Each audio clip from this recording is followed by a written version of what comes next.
Yo, yo, yo, we are live.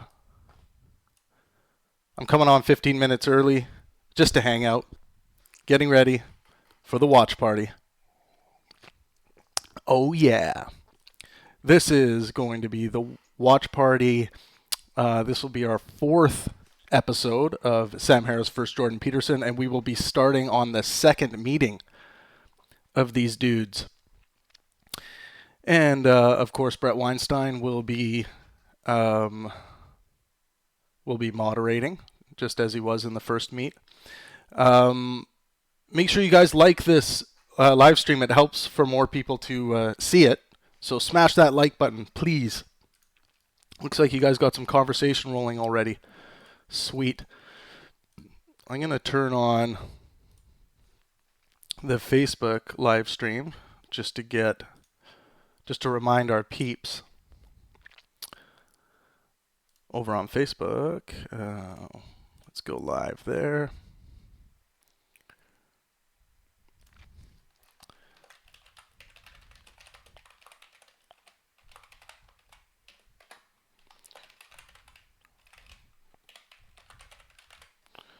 Come join the watch party. Woohoo. Yeah, we'll do it with that. 222. Perfect. Yeah, we'll go live here. Yo, yo, yo, what up, Facebook? Come over and join us on YouTube. I'll post the link in the comments here. Smash that like button. Pretty please. Everyone on YouTube, that would be great. Nicholas James, no, they're not going back at it again. This is a watch party for the second meet between Jordan and Sam. We're going to be doing call-ins today during the break through Skype. You can see my Skype ID there. I know a lot of you are going to be like, Skype, wow, why isn't he using Discord? Well, I'm using Skype for now. I will get Discord going. Canadian election. Liberal Party is sitting at a 34.6% share. Conservatives are biting the tail at 33.1%. And NDP is sitting at 14.6%. I'll do a few updates for all those Canadians out there as we're moving through this. Okay, I posted a link for everyone on Facebook. If you're on Facebook right now, come over to YouTube to join us. I have my coffee rolling. This is the first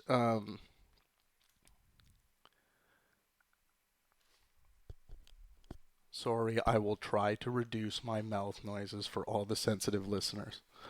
This is the first Pangburn logo. Oh yeah.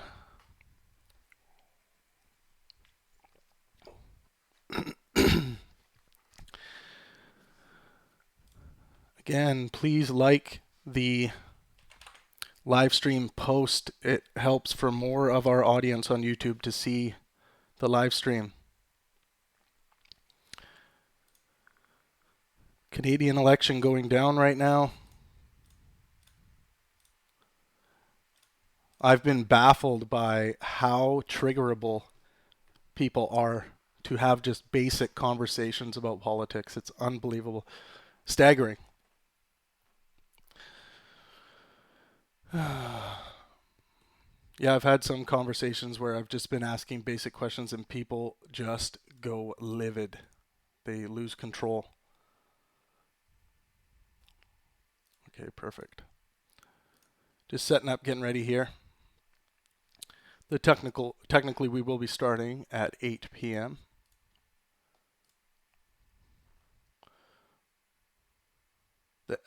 This debate aired last June. It's not a fedora, bro. I like my hat.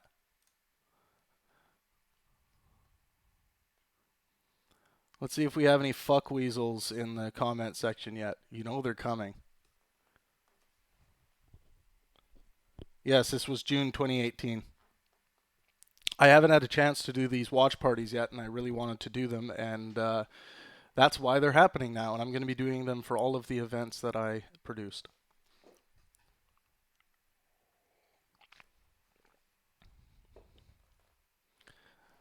Yes, I know. It's a rare thing on YouTube. Most people are just talking about TV shows, celebrities, all that stuff. I think conversations like this matter, and there needs to be more of them. Literally, I've tried to have some conversations about basic politics, and this is Canadian politics. We're supposed to be polite and reasonable. Our people are supposed to be polite, but people have lost their fucking mind when it comes to, or not all people. I'm just saying some people. Some people I've had conversations with have just lost their fucking mind. They can't have a conversation without attacking someone or going absolutely bonkers. I'm going to read some examples of this in a video that's dedicated to that, and basically it's gonna be entitled "How to Have a Conversation," or maybe I'll call it "How Not to Have a Conversation." It's just been mind-boggling for me. Just some of these people who I thought were pretty smart, just absolutely just losing sight of reason. Just being completely unreasonable. They replace politeness with getting offended. I like that line. There's still a lot of politeness, but holy shit, it's like people are losing it. Some people.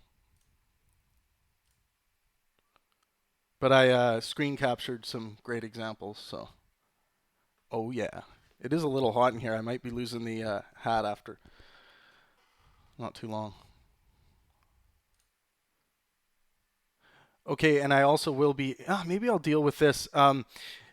Mohammed Rashdan sent in a instead of doing a call in because he said he had to do a chemistry exam tomorrow, had to get to bed. So Mohammed Rashdan sent in a voicemail note. So let's see what he sent in. I'm just gonna pull it up in a second here. I have a. Okay, I'm gonna close that window. Thanks again for everyone for being here and engaging. It means a lot. Really helps the channel out. Really helps to attract more people to these conversations, which I think is very important. Here, I'm going to go over to Twitter, and I'm going to remind Twitter that we are live. We are now live.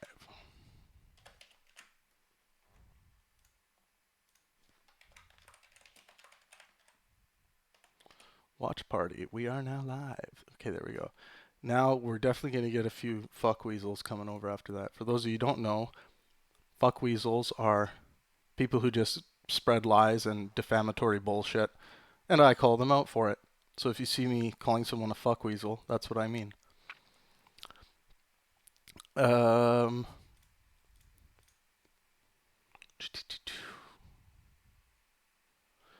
looks like we have a lot of conversation happening before this. Here, let me play this voice message. How much time do we got? We got about 8 minutes. This is quick, 13 seconds question. Let's see if I can hear it.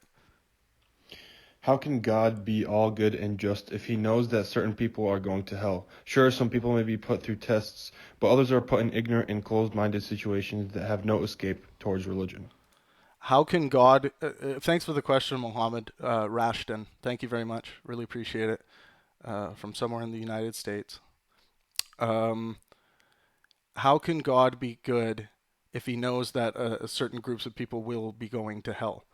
That's a good question. This is just the problem of evil issue for the apologists to wrestle with. There is no good answer to this. It's another nonsensical aspect to believing in a personal God that cares about your well-being. And obviously the deists have a little bit easier time. They can say, well, God doesn't give a shit what we do. He just sorry, I got distracted by a comment. the deist can say God doesn't give a shit about what human beings do and whether some die horribly in a hurricane or things like this, or a children's school gets shot up or something horrible like that. It's like this presents the problem of evil question to people who believe in this. Or believe in this God if you believe in a personal God, but the deistic God believers can just say, well, he doesn't care, or she doesn't care, or whatever. So yeah, the problem, that's another typical problem of evil question, and thank you for asking it.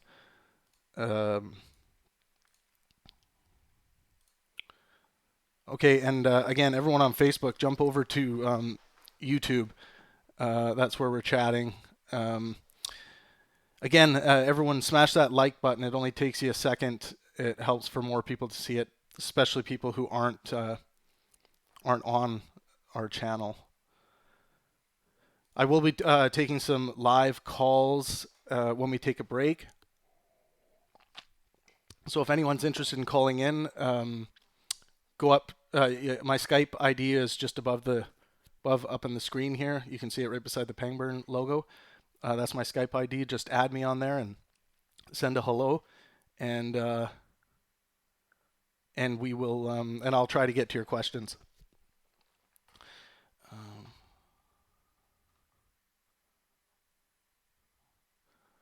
Yeah, why people choose to do evil. That's an interesting question. That actually, the subject of my first book on the pleasure drive delves into that.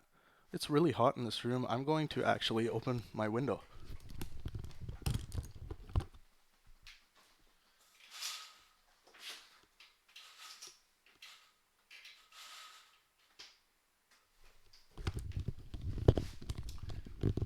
Or else I'm going to be falling asleep on you guys. No, I wouldn't. Not if we're going to be watching this content. This conversation always gets me fired up. Okay. It's all good. I'm going to close that. Okay. I'll close the Twitter. Okay, we got 4 minutes.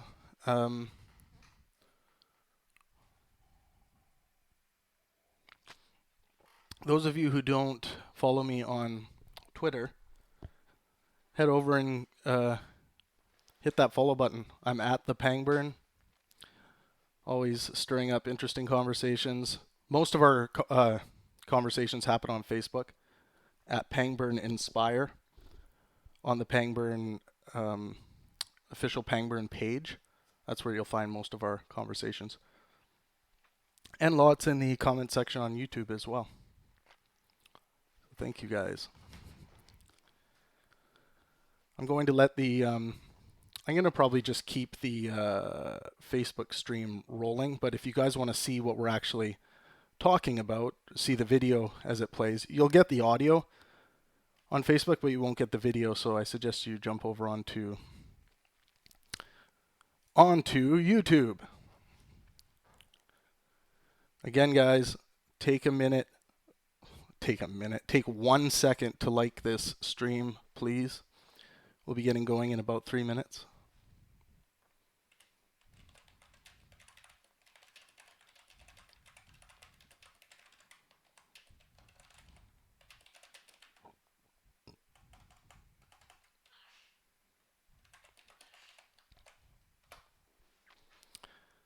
All right. Looks like we have quite a few people standing by on Skype, so that's great. Maybe for those of you standing by on Skype, give a quick, brief summary what you want to talk about. Just literally one sentence, maybe 2 sentences long.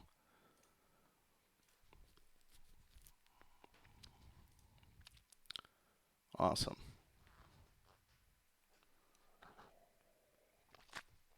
And again, we are going to be starting night 2 of Sam Harris versus Jordan Peterson, moderated by Brett Weinstein.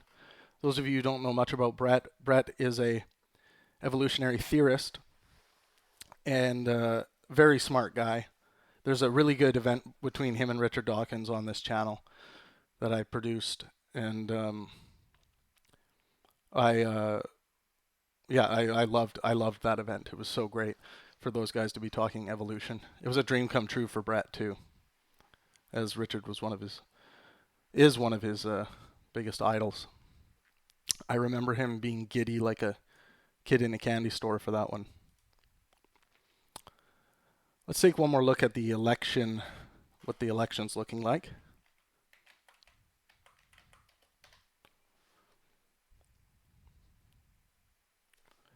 Damn.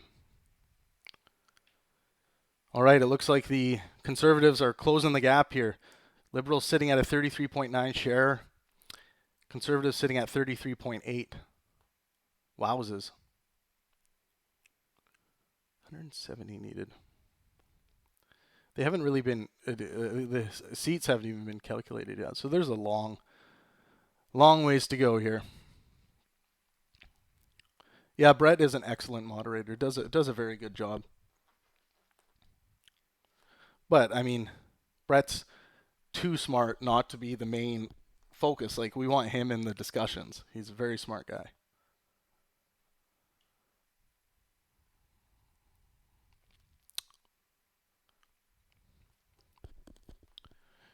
Okay, we are at 8 p.m.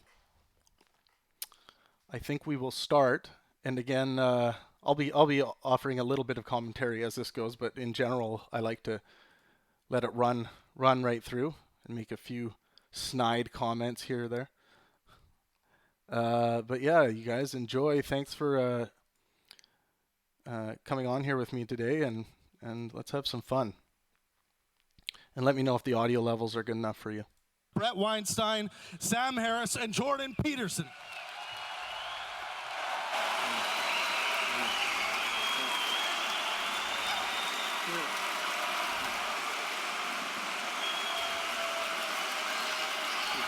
That's a good question, what they're going to talk about. So basically, they started, a lot of what Jordan and Sam are talking about and getting at is, Jordan has this idea of a metaphorical so Jordan claims that God exists, or sometimes he has claimed that he acts as though God exists. And what he means by exist is this metaphorical truth version of God existing. So Sam and him are just trying to sort out, and after 2 failed podcasts of trying to even get over what metaphorical truth meant, because Sam wasn't familiar with this term really, because it's not really a term that anyone really uses in any real sense, but Jordan is when it comes to his God belief, or lack of belief, as some of the traditionalists would say. But anyways, they're talking about God, religion, religious utility is a big thing, and this is just the continuation of the conversation. You can find all 4 conversations on the Penguin page, but here we go.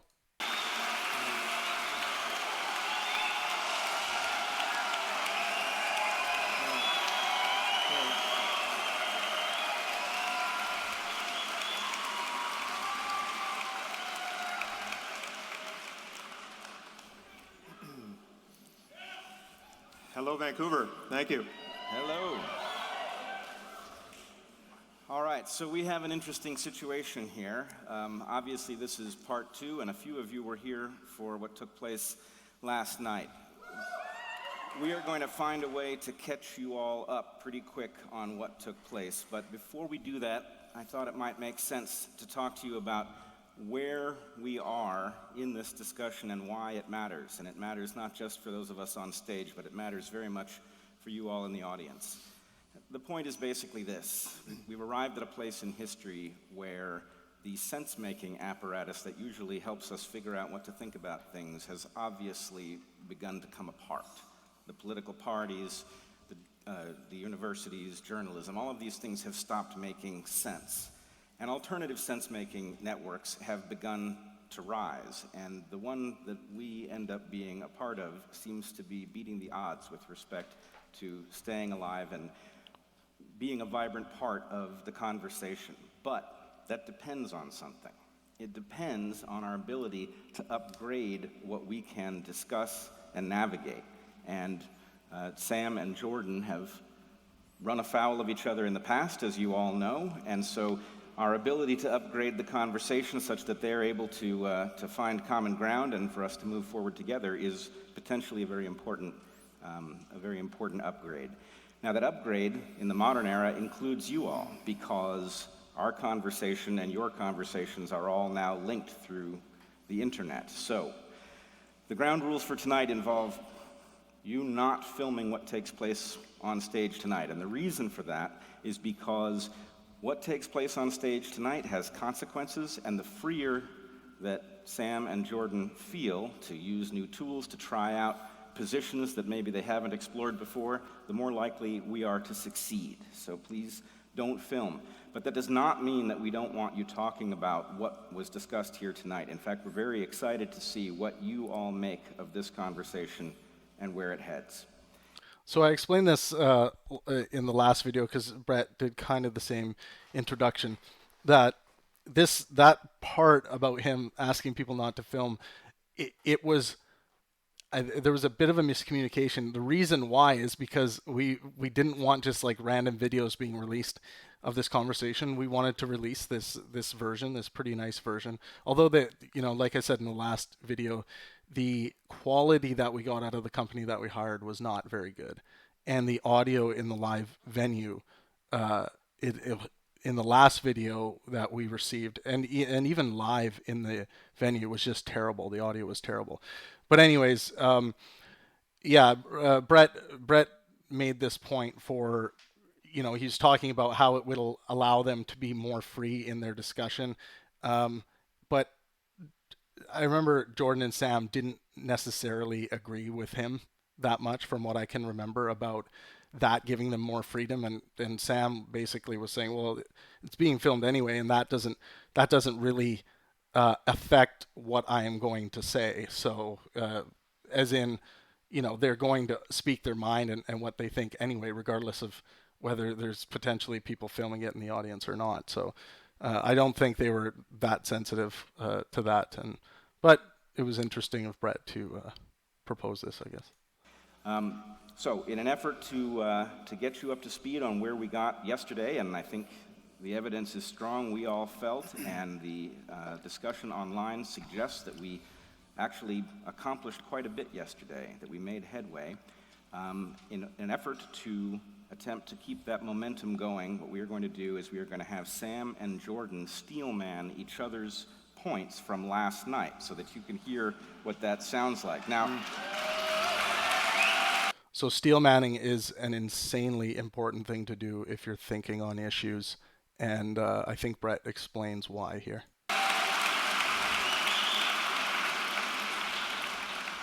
For those of you who have ever tried steelmanning somebody's point with whom you have a severe disagreement, you know just how hard this is. So let's give them some leeway. Sam, would you be willing to start? Sure. Yeah, thank you. Well, first let me just make the obvious point that probably isn't so obvious unless you take the time to put yourself in our shoes, but just imagine how surreal it is for us to be who we are, simply having a conversation about ideas, and to be able to put a date on the calendar and have all of you show up for this. I mean, it's just an amazing privilege. Thank you for coming out. He's speaking to all of you right now. So here is what I think Jordan thinks I'm getting wrong. I think that was grammatically correct. Maybe there's another note in there, but clearly I don't understand how valuable stories are, how deep they go, the degree to which stories encode not only the wisdom of our ancestors, but quite possibly the wisdom born of the hard knocks of evolution of the species, right? So there's no telling how deep the significance of the information encoded in stories goes. And there's a class of stories that are religious stories, and they're religious for a reason, because they're dealing with the deepest questions in human life. They're questions about what constitutes a good life, what's worth living for, what's worth dying for. These are things that if each individual just thrust onto the stage of his own life, not knowing where he is and tasked with figuring out how to live all on his own, or even in a collection of others who are similarly unguided by ancient wisdom, this is not knowledge we can recapitulate for ourselves easily. And so we edit or ignore these ancient stories at our peril, at minimum at some considerable risk, because we don't really know what baby is in the bathwater. And so we should have immense respect for these traditions. And this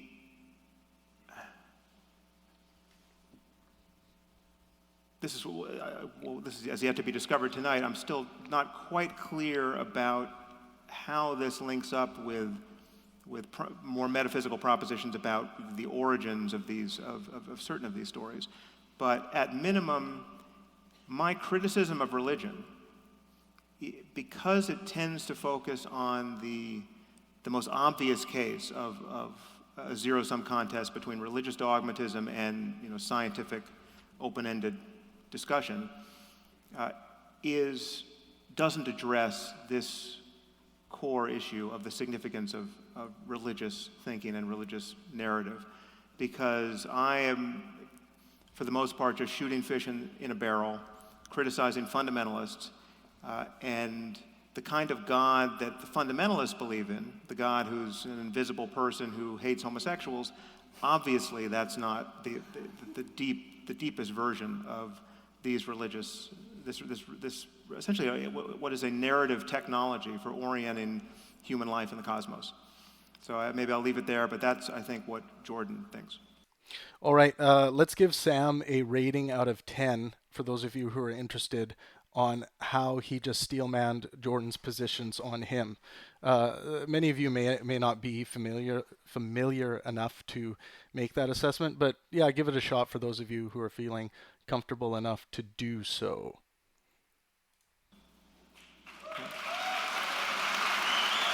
All right, Jordan,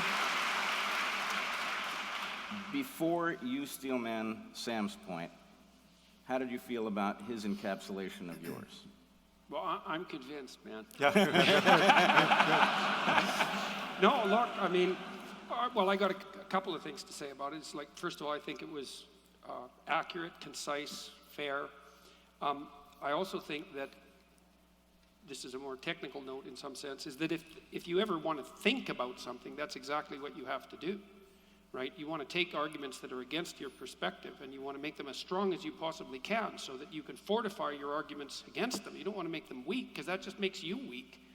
And so, Sam and I are both scientists, and it really is the case that what scientists are trying to do, and I think what we're actually trying to do in this conversation genuinely, is to try to find out if there's something that we're thinking that's stupid.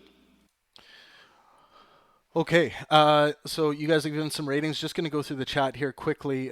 Chris DeMarco says, I consider listening to Peterson like getting an inoculation, unpleasant but necessary every now and then. Helps to get your thinking system in proximity to this kind of sophistry, and allows you to build up antibodies, valid arguments, and philosophical clarities that can help hopefully influence others to inoculate themselves as well.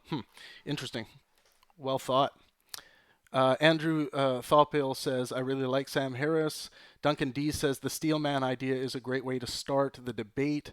Wish all debates were like that. I agree. Steelmanning is very hard to do. It's a difficult thing to do and to get used to, because people don't want to discover through the steelmanning process that their debate partner or their ideological opponent may actually have something on them.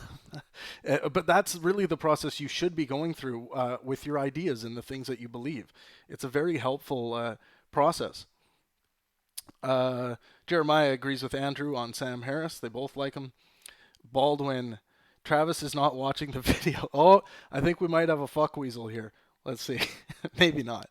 We know the video was on our left, your right. What are you talking about? Baldwin for this is a non sequitur hour. Okay, here's some ratings for Sam Steelman. Drew Williams says 9 out of 10. That's a high mark. Chris DeMarco 7 out of 8. It was out of 10. Chris, pay attention. No, I'm kidding. 7 out of 8. That's a pretty high. That's a very high mark. Chief in Disguise gives him a 6. Chief, let's hear from you. Why such a low mark out of 10? What do you think Sam missed there? Jeremiah Daniel 8. So some pretty high scores. I think Sam did quite a good job with a little tone of sarcasm in there. I don't know why YouTube blocks out so many goddamn comments. Everyone, please give this live stream a like. It helps more people to see it. Just run over there quickly, hit the like button. Takes 1 second. Okay.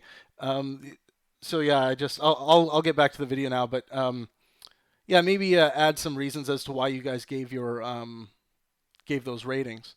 And again, if you're over on Facebook, come and join us on YouTube. The link is in the comment section. All right.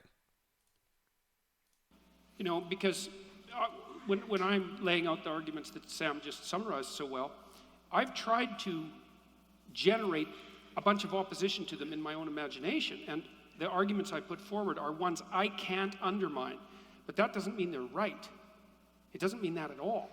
And so if someone comes along and this is certainly the case if you're a scientist who's worth his or her salt, if someone comes along and says, hey, look, you made a mistake in this fundamental proposition, it's like, yes, great, that means I can make progress towards a more solid theory of being. So, and that's what we're trying to do, and I do think it's working, and so I thought that was just fine, exactly dead on, and I hope I can do justice to your position as well. Okay, Jordan gives him a dead on, fine, dead on mark for his steel manning. Well, so I'm going to summarize Sam's argument briefly, and then I'm going to tell him, let you guys know why he thinks what things I'm not taking into account. So Sam believes that there are two fundamental dangers to psychological and social stability. Religious fundamentalism, essentially on the right, and moral relativism and nihilism on the left. And so the danger of the right-wing position is that it enables people to arbitrarily establish certain revealed axioms as indisputable truth and then to tyrannize themselves and other people with the claims that those are divine revelations. And he sees that as part of the danger of religious fundamentalism and maybe religious thinking in general, but also as something that characterizes secular totalitarian states that also has a religious aspect.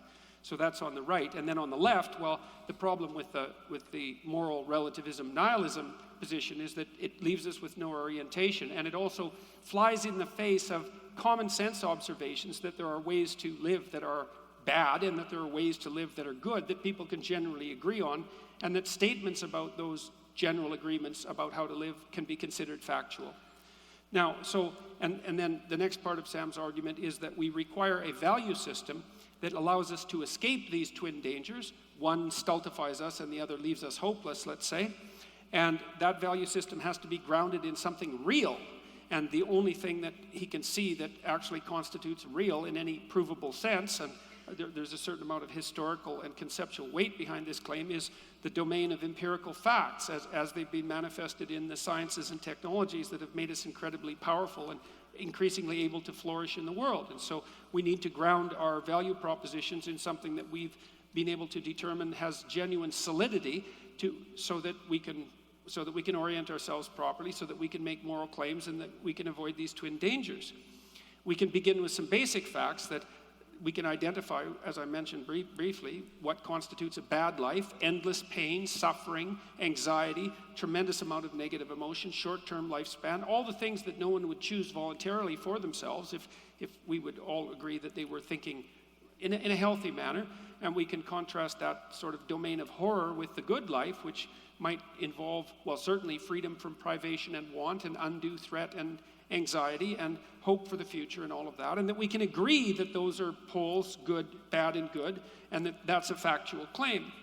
So Sam also claims that we can define the good life, this is an extension of it, with reference to flourishing and well-being, and that can actually be measured, and that we should and can inform the idea of flourishing and well-being with empirical data. Having said all that, he also leaves a domain of inquiry open that would be centered on the possibility that some of the ideas that have been encapsulated in religious phenomenology, if not in religious dogma, might be worth pursuing as well, that there might be wisdom that could practically be applied in terms of perception to spiritual practices, although those become increasingly dangerous as they become ensconced in dogma. And so that's Sam's position. And then his criticism of my ideas. Where are you, grocery boy? Let's skip this ad, which is very loud. He would say that it's facts, not stories, that constitute the ground for the proper science of well-being, and that we don't need to be connected to stories, ancient stories in particular, to thrive.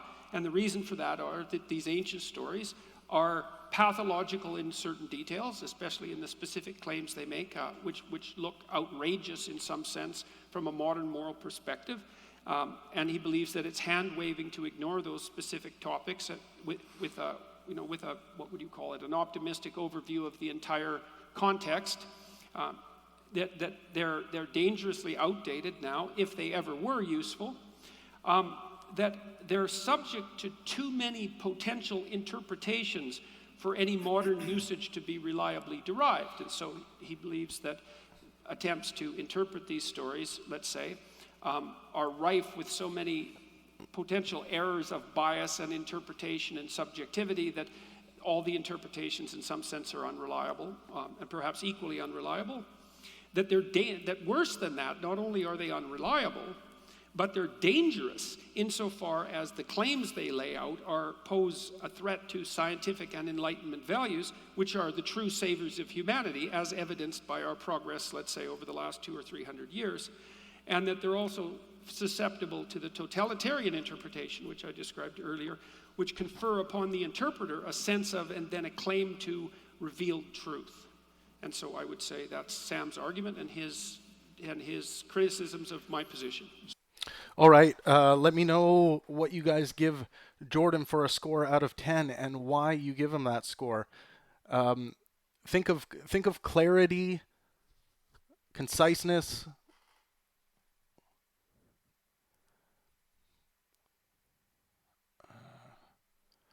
Sorry, I just got some weird notification here. Okay, we're good. Remember, go hit the like button on the live stream. Helps the stream out. Let me know what you guys thought of Jordan there. Did he get at the core of what Sam's objections are? I mean, I don't think Sam's objections are really that hard to steelman. Again, I think Jordan has the tough job here with his position when it comes to this metaphorical belief in the existence of God. Where is this? Okay, I'm gonna take a quick shot at your guys' comments here.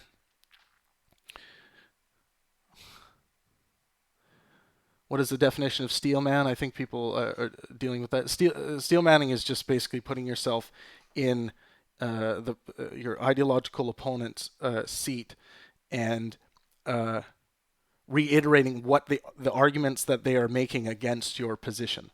And trying to get it correct. For FTW all day says 2 doofuses. Qualify that claim, FTW. Why are they doofuses? The social fabric says I did hit the like. Heimdall's, but then I got blocked. What? That doesn't sound right. They both afraid of Sam. SEDER, Seder, or Cedar. I don't know who that is. Skeptic Physician says, yes, Andrew, that's exactly what Travis said the last video. He basically complicates his arguments on God to somehow make it appear, or appeal correct. I think he means appear. Yeah, I mean, Jordan's not arguing for the traditional existence of God. He's arguing for the existence of the metaphorical existence of God. That's what he's arguing. So anyone that thinks he's trying to claim and prove that an actual God exists in reality, like when we say, hold up an apple and say this apple exists, that's not the claim he's making. He's making some other claim. It's just that when you say God, without saying a metaphorical God before every time you say God, because it's such a, I guess, famous topic, that means a lot to people. People are going to take that to mean, well, Jordan, you say you believe in God. What do you mean by that? No, I believe in the metaphor. So it gets really confusing. Andrew says it's the opposite of straw manning, when you are trying to provide the most accurate representation of your opposite's argument. Sure, yeah. It's great. Yeah, straw manning is when you're basically attacking this fake straw man that no one was even talking about and has nothing to do with the argument that the other person was originally proposing. Let's see what else we got here. In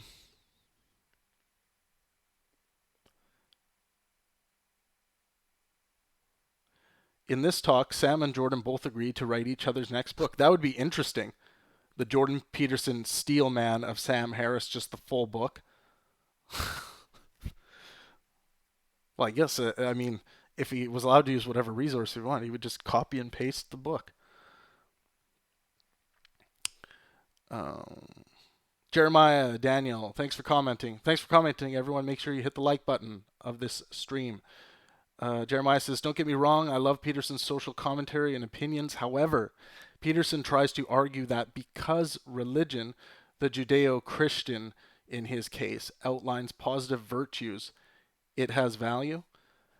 I mean, essentially, yeah, they're much like there may be value found in terrible, terrible places, like maybe there was an aspect of economy from the Hitler reign in Germany that was held forward and is still used today because it's a good idea.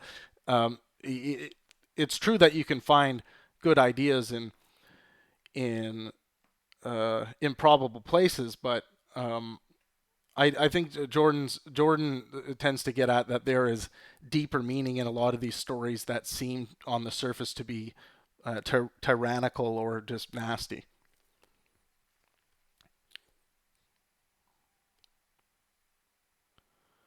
Let's see what else we got here. Let's go to Jordan's Baldwin McThundercunt. I think you just had the I think you just had a different account with the exact same photo. I think we have a fuck weasel here, but let's see. He says, I like the Peaky Blinders hat. It makes Travis appear smart. Well, fuck you too. I like my hat. Andrew Thoppel,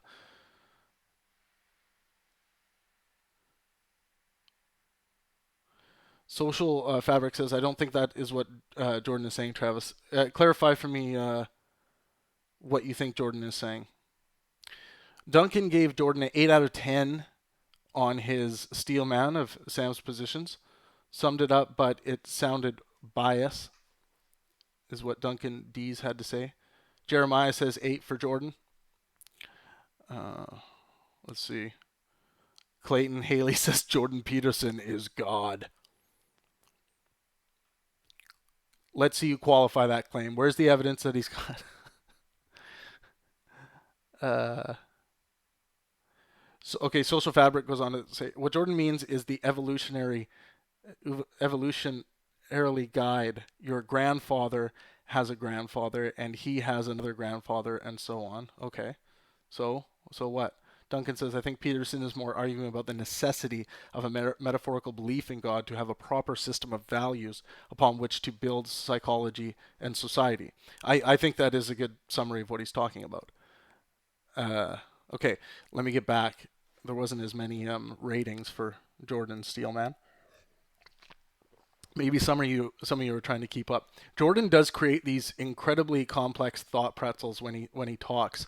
It's very different than the way Sam talks, where it's Sam's is very easy to understand on the surface, but with Jordan, he's connecting a lot of things as he goes, and then he brings it all together at the end of a segment of thoughts.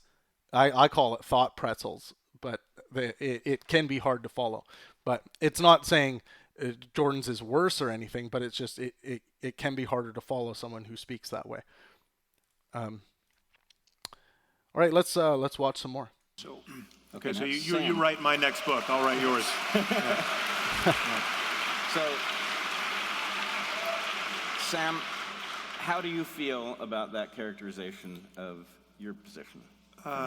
Certainly close enough to get the conversation started. I mean, there's the grounding stuff we have yet to talk about, and I'm not as much a stickler for materialistic scientific empiricism as I heard implied there, but we can come to that. Well, Okay, so Sam had a pretty big criticism of Jordan steel manning, which is great. Going through the criticism process after the steel manning is an important part of steel manning, I think.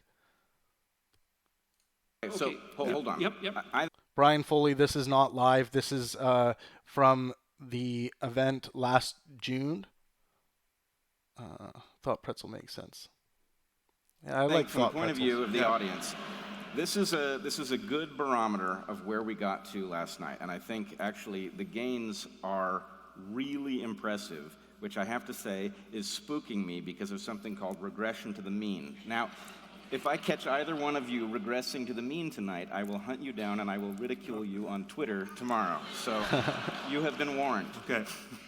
All right. So do either one of you want to now talk about what was missing from the other characterization, or how do you want to move? I think we should touch this issue of metaphorical truth, because I think it still gets at the distance between us.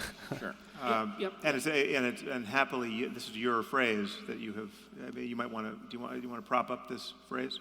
Okay, I think this is an incredibly important part of this discussion, getting at what metaphorical truth is and what Jordan means by it with reference to God. Why not? So the idea of metaphorical truth, which I think actually is the reconciliation between at least the points that you guys each started out with, is the idea that there are concepts which are literally false, that we can falsify in a scientific, rational sense, but that if you behave as if they were true, you come out ahead of where you were if you behave according to the fact that they are false. And so to call these things simply false is an error. In effect, the universe has left them true in some sense other than a purely literal one. And so religions would then, according to actually what you heard from both Sam and Jordan, religions would fall into this class of things. These are encapsulations of stories and prescriptions that if you follow them, irrespective of whether they literally describe the universe, you end up with certain advantages that you may not know why they are there, but nonetheless you are ahead of your you're ahead of your position if you were to navigate just simply on your perceptions. Okay, there's a brief summary by Brett. I just wanted to update you all. I'm refreshing the page on the live Canadian federal election results, 2019 results. Now the Conservative Party has pulled ahead on the share percentage. They are at 34.2%. The Liberals are at 33.5%.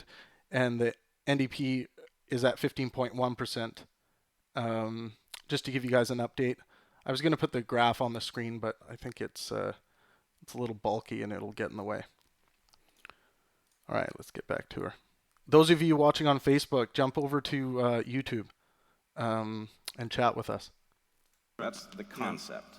Yeah, so I think there's a good analogy that you and I stumbled onto after we did a podcast together. You had an analogy about a porcupine that could shoot its quills, which many people balked at, but a listener gave us a better one, which was the idea that anyone who's worked with guns at all must have heard this admonishment to treat every gun as if it is loaded, right? And you actually, last night when I alleged that you believed in God, you corrected me. You said, no, you live as if God exists, right? And so this seems like there's a connection here.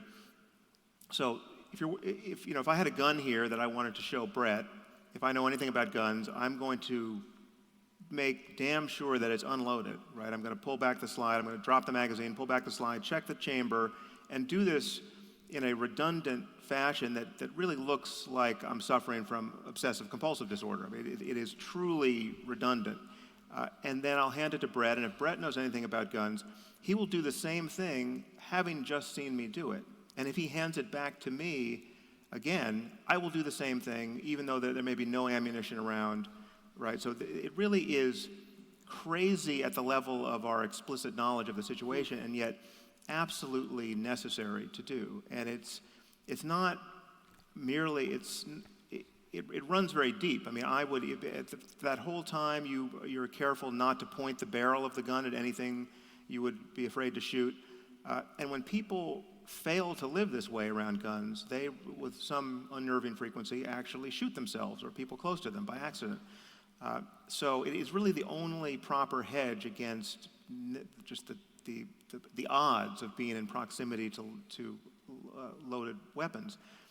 And yet, if someone in the middle of this operation came up to us and said, actually there's a casino that just opened across the street that will take your bets about whether or not guns are loaded. Would you like to bet $1 million as to whether or not this gun is loaded? Well, of course, I would bet those $1 million every time that it's not loaded because I know it's not loaded.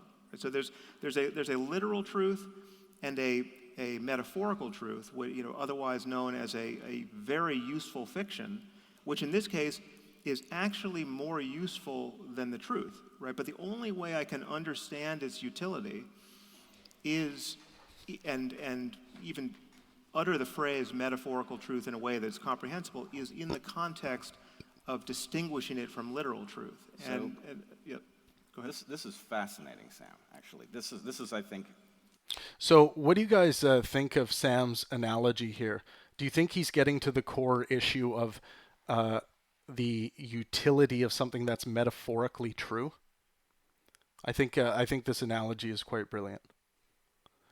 Remember to like this live stream, please. Give it a like, thumbs up, subscribe, hit that notification bell. Help the channel out. Thanks, guys. Next phase of I'm worried by how excited you are. So I have a little story that might be helpful about that, and so you can tell me what you think about. You can think about this. Okay, so one of the things that I've been reconsidering since we talked last night is the nature of our dispute about the relationship between facts and values, because I think I can make a case that what I've been trying to do, especially in my first book, was to ground values in facts. But I'm not doing it the same way that you are exactly. So I don't want to make that a point of contention. And I'll get to that in a moment. But with regards to this metaphorical truth, let me tell you something. You tell me what you think about this. So one of the things that's been observed by anthropologists worldwide is that human beings tend to make sacrifices. So I'm going to spend 3 minutes, laying out a sacrificial story. And the reason I want to do it is because, see, what I think happened with regards to the origin of these profound stories is that people first started to behave in certain ways that had survival significance, and that was selected for as a consequence of the standard selection practices, and so that was instantiated in behavior. And then because we could observe ourselves, because we're self-conscious creatures, that we started to make representations of those patterns and dramatize them and then encapsulate them in stories. So it's a bottom-up so it would be sort of like chimpanzees or wolves become aware of their dominance hierarchy structures and the strategies that they use. So a wolf, for example, if two wolves are having a dominance dispute, the wolf that gives up first lays down and puts his neck open so the other wolf can tear it out, and then the other wolf doesn't.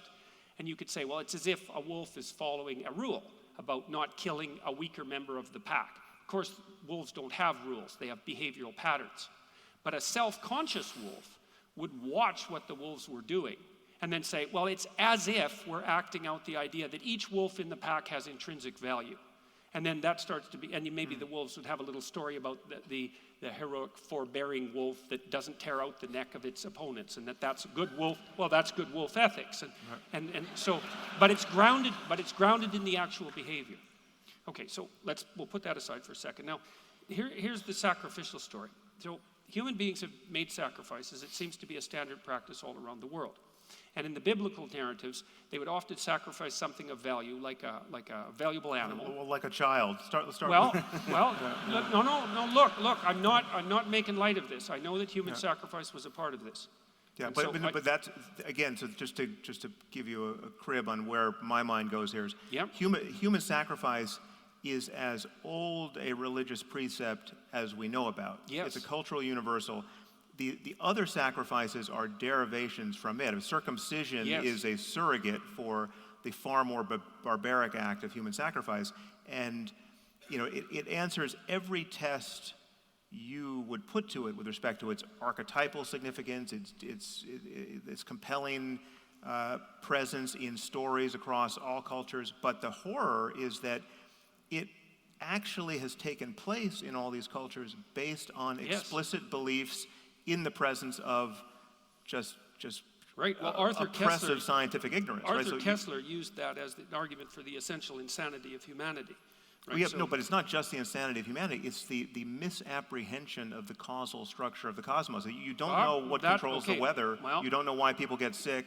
You think your neighbor is capable of casting magic spells on you. You're ignorant of everything, and you're trying to force some order on things. And so when you don't, in the absence of engineers, and you don't know why certain buildings fall down, you actually can agree with your neighbor that maybe you should bury your firstborn child into every post hole of this new building, which in fact took place.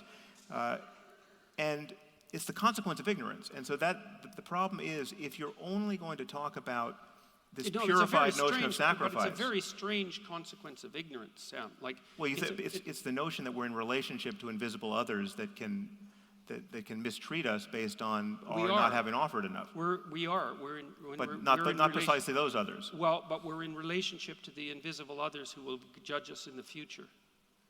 Okay, but you're changing the noun in important ways. I know, but I'm also trying to understand, and I'm not trying to argue against the horror of child sacrifice. No, I would never imagine you would. I know.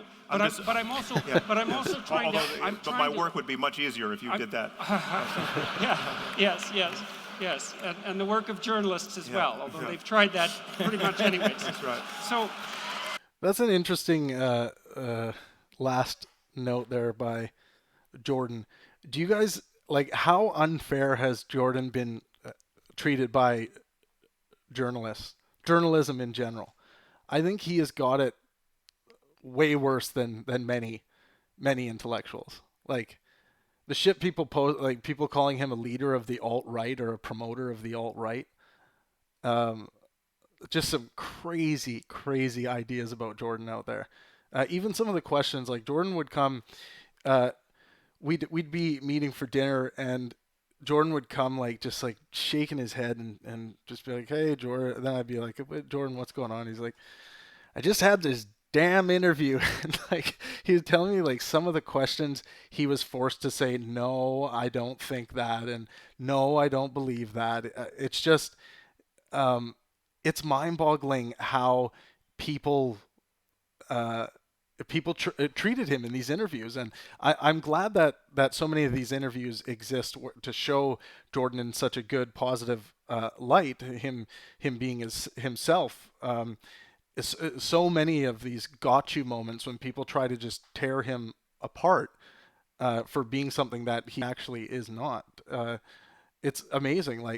I had people, when they saw that I was producing an event with Jordan Peterson or even spending time with him, I had people emailing me and sending me and not just regular people who don't know better, who don't think about this stuff often and are just spewing nonsense. These are people, really good thinkers, people I really respect, being I don't even know if I can talk to you anymore because you're working with Jordan. And this is the kind of cancel culture crap that I witnessed firsthand working with a lot of these intellectuals, and it's terrible. It's really terrible. Let's see what we got for comments here.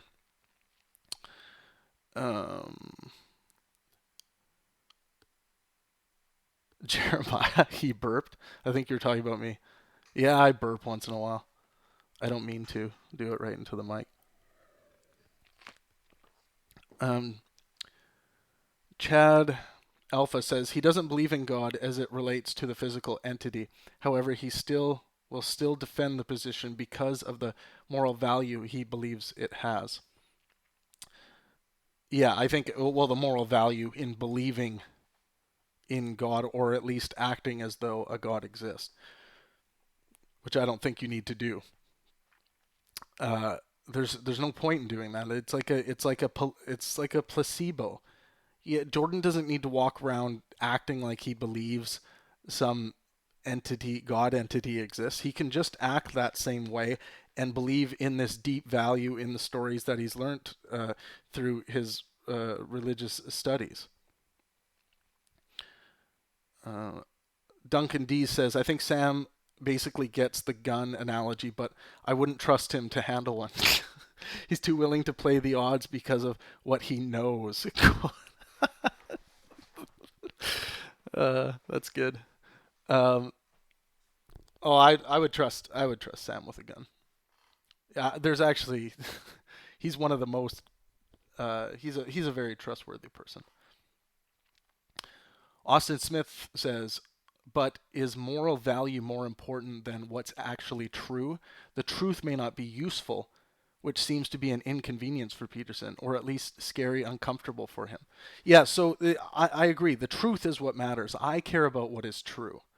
And then once we find evidence and use the evidence of reality to explain what actually is, then we have to build systems and react to what actually is around us, what we have to deal with, what new technologies or ideas that can be derived from these new discoveries of chemistry and biology, working working with different substances and medicine and all these important things. This all comes from the scientific method of understanding what actually is. That is what's most important. But it's also important to have moral systems, moral values that are based in good things as opposed to bad things. And this is getting into the conversation of, well, how do we figure out what is good and what is bad? And this is something that Sam proposes in The Moral Landscape, which I suggest everyone read because it's very interesting. The Social Fabric says God is what makes the universe, the pulsars, the quasars, the magnetars, and go on and on and on. It is also your ancestry that is back to monkeys or a damn fish. That is God. God is... Social Fabric says God is what makes the universe. You're going to have to prove that if that's what you're actually claiming. We need evidence. Yeah,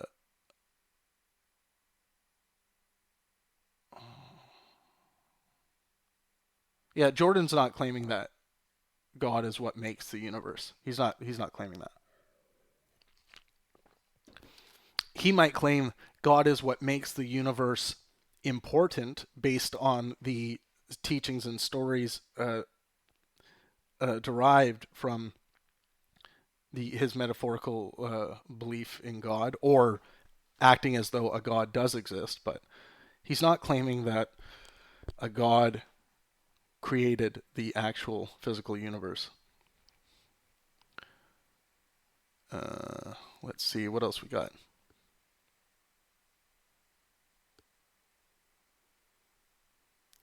Duncan D says, I think there's a false dichotomy here between metaphorical truth and objective truth.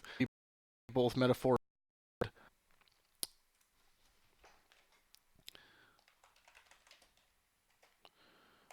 Sorry, I think we were disconnected for a second there.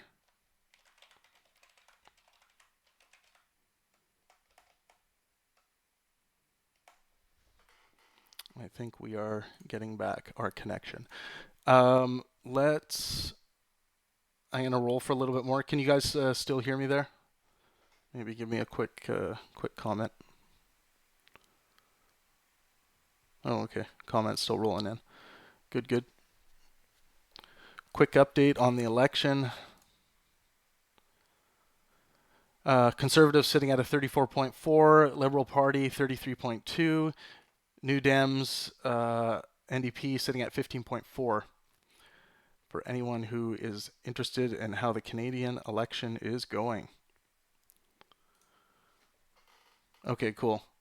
Yeah, we got a bit cut out there for a minute. Not sure what happened. Looks like the connection. It's telling me it's good now. So, all right, let's roll. Right, that would even be worse than enforced monogamy, hypothetically. No doubt. Yes. So see, let's say that I'm trying to give the devil his due, and I'm trying to understand from an evolutionary perspective, like a cognitive behavioral evolutionary. Remember when people were claiming that Jordan was promoting enforced monogamy? Perspective, let's say, why that particular set of ideas would emerge, and in many places, perhaps autonomously, or once having emerged, would spread like wildfire. It's like, because I'm not willing to only attribute it to ignorance. Now, we can attribute it to ignorance, no problem, man, but there's more going on there, because it is a human universal, and like there's all sorts of things that happen in nature as a consequence of biological and evolutionary processes that don't work out well for our current state of moral intuition, let's say. Yes. Okay, so one of the things, because I've been thinking about this sacrificial motif for a very long time, and trying to figure out what the hell's the idea here exactly.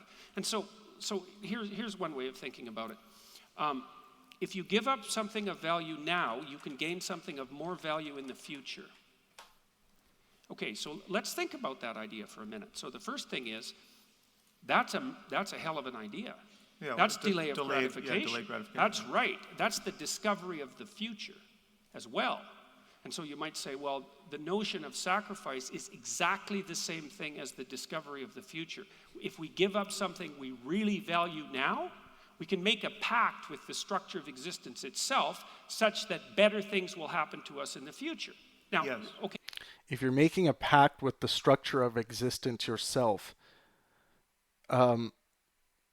and this is an actual pact, not just a metaphorical pact or an ideological pact, then you're claiming that the environment around you, existence itself, has some level of agency, or it cares about what is going on, which is nonsense, of course. But those who, in early civilizations, who were believing in this literal interpretation of deities and gods, would have been delving in this all the time. Okay, now, what's weird about this, and it's hard to understand, is that it works. So when I talk to my students, for example, and I say, what did your parents sacrifice to send you to university? Many of them are children of first-generation immigrants. And so, like, man, they're on that story in a second, right? They know all sorts of things that their parents sacrificed. And they're delaying gratification in the present for a radically delayed return in the future. Now, you think, animals, generally speaking, they might act out the idea of delayed gratification as a consequence of running out their income. So just because the parents, Jordan just used is talking about students whose parents, quote unquote, sacrificed things so that their kids could go to university. Just to be clear, just because someone labels something as a sacrifice, it doesn't necessarily mean that it was. It's true that they could say, this felt like a sacrifice to me, but we can, if we looked at what they did to send their child to university, we could actually build a scientific model around that to decipher whether that was an actual sacrifice or not. For instance, working an extra job, that's not necessarily just a sacrifice to send your kid to university. Instincts, but they don't conceptualize it. It's not obvious that animals give up something they value right now in order to thrive in the future. There's an old story about how to catch a monkey, right? So you put a jar up with rocks in it, and you put little candies, and it's a narrow-necked jar. Ad running. You put little candies on top of the rocks. You put a few candies in front of the jar. Then the monkey comes along and picks up the candies, puts his hand in the jar, grabs the candies, and can't get it out. Yeah, I still don't know if this actually works on monkeys or if it's just a great story. Well, I don't know. I don't know either. And I've heard various claims. But the point is, you can go pick up the monkey. He won't let go of the candies. Now, perhaps he would. But the issue is that it's not obvious that animals will forego an immediate gratification for a future gratification. Chris DeMarco, I'm not going to download AdGuard because that's how we fund basically the whole operation through advertising. I don't think that's right, actually. And I actually want to hold. Well, the question is, will they do it consciously? They might act it out. They act it out. That's not the issue. It's very hard to know if it's conscious because they won't respond to the questionnaires. But I know. And obviously, the line between acting it out and starting to consciously represent it is a tenuous. I had the privilege of walking with Brett through Brett and Eric Weinstein through a couple parks in Australia. Who else was there actually with us? I think Douglas Murray was with us as well. And Brett knows more about animals and different organisms and species than I thought was possible. He just knows so much about everything, and like every tree, every plant, everything. He's just a wealth of knowledge on this kind of stuff. Really do go and check out Brett if you can. He's just a great communicator of science, and he. I like the way he has a conversation too. I think he's well read and well versed in so many different topics. But on animals, zoology, he is fucking amazing. But what looks to me like what happened is that after we observed that people who were capable of delaying gratification sacrificed things that they valued in order to obtain a future goal, and it worked, that we started to codify that as a representation and then started to act it out. And so the story, and you'd say, well, that produced strange variants, but there's a reason for that too, as far as I can say. So imagine this. Imagine that there's a rule of thumb. Sacrificing what you find valuable now will ensure certain benefits in the future. Well, then the question becomes, how good could those future benefits be? And so that might be heavenly, let's say, in the archetypal extreme. And what's the ultimate sacrifice that you have to perform? And then I would say, well, the child sacrifice fits into that category. And so it's as if those ideas were pushed to the radical extreme. And you could say, well, that's a pathological extreme. It's like, well, it is a pathological extreme. But I think we also have to understand that some of the things that we've learned as we've evolved towards our current state of wisdom, such as it is that they were learned in a very bloody and catastrophic way. They were learned with incredible difficulty. And delay of gratification was certainly one of those, because it's a hell of a thing to learn when you're in conditions of privation. Okay. Yeah, I think that the issue here for me is that you don't need a conception of, you don't need any kind of positive gloss on human sacrifice as a meme or as an archetype in order to form a coherent picture of the future that can motivate you. So delay. Yeah, so Sam just nailed it in that first sentence. Replace sacrificing the child actually with a good story, a good explanation, or an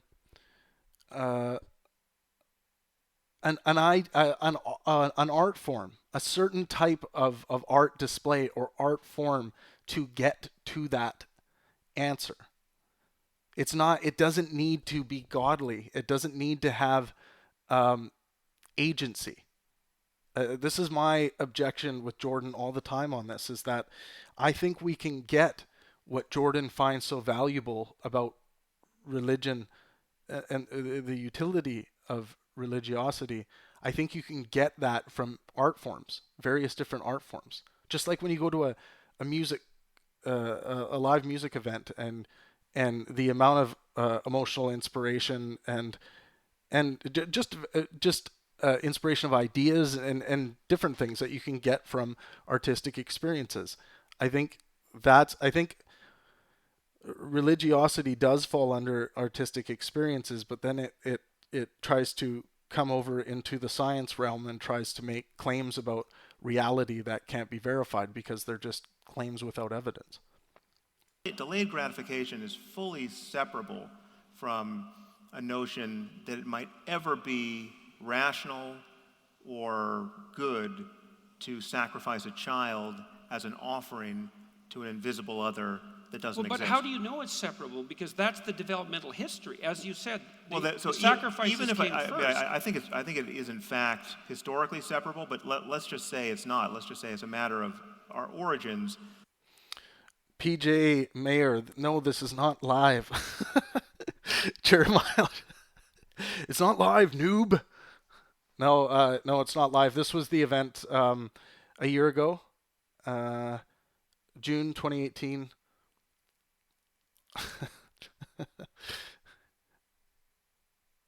But yeah, this is a watch party for that event that occurred last year.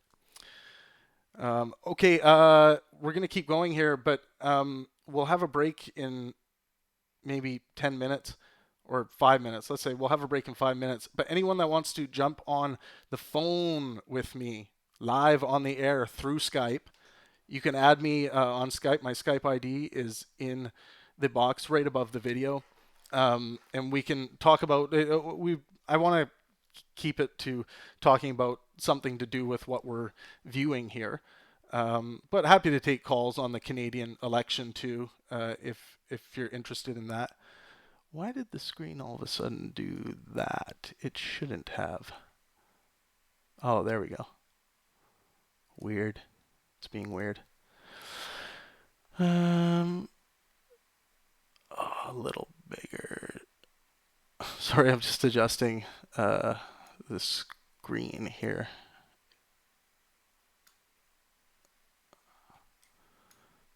I'm having a okay. Is that right? Yeah, we'll go with that. But yeah, over Skype you can add me live, Travis Pangburn 3, and we can have you on the air, have a chat. Okay. They're united. They're of a piece. It is the genetic fallacy to care about that origin. I mean, to say that that is the only path forward toward a notion of the future, given where we've come from, or that it's somehow necessary to venerate now, or that it's good that we took that path. But we do venerate the idea of sacrifice now. But I would say that but what's happened I would say we do it to the detriment of our moral intuitions in the religious context. So, for instance, I think that the notion that Christianity is actually a cult of human sacrifice. Christianity is not a religion that repudiates human sacrifice. Christianity is a religion that says, actually, no, human sacrifice is necessary, and there was only one that, in fact, was necessary and effective, and that's the sacrifice of Jesus. And I think that is, when you dig into the details, not only a morally uninteresting vision of our circumstance and how we can be redeemed, it's morally abhorrent, right? So I think there's better versions online. Let me ask you a question about that. So yeah, Sam's getting into the sacrifice of Christ here, and Jordan's going to tackle it. Let's take a maybe 5-minute break here. 5-minute pee break, whatever you guys need to do. And I'm going to go through some comments while we're doing that. And if someone wants to jump on Skype, just jump on, send me a hi message, and I'll get you on right away. Let's see here. And again, anyone on Facebook, jump over to YouTube, join the conversation. It's a great one today. Let's see what we got in the election results. So 4.386 million for Conservatives, 4.236 million for the Liberals, and the New Dems are 1.977 million. In third place, that's a 15.5% share for the NDP, Liberals at 33.2%, and the Conservatives are in the lead at 34.4%. This is being updated live.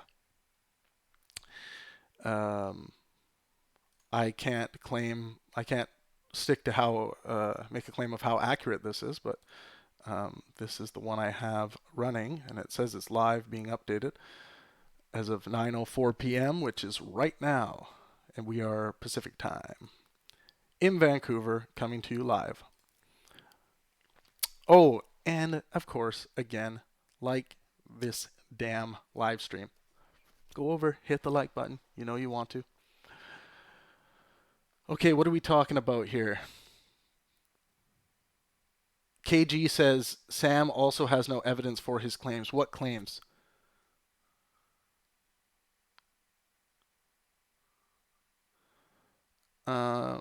Yeah, Andrew asks KG what claims he's talking about. Let's see if KG responded at all. No, KG hasn't responded. KG, you said that Sam Harris also has no evidence for his claims. What claims exactly?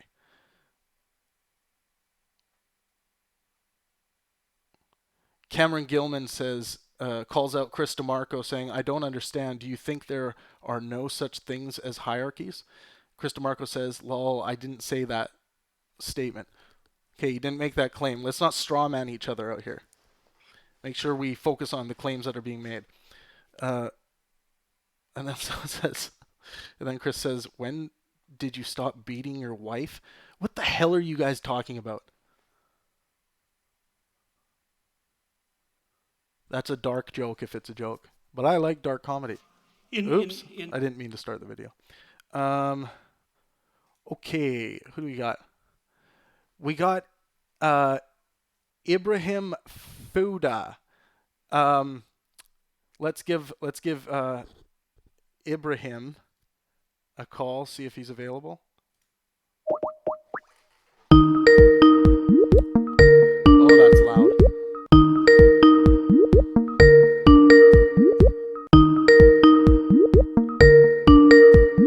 Oh.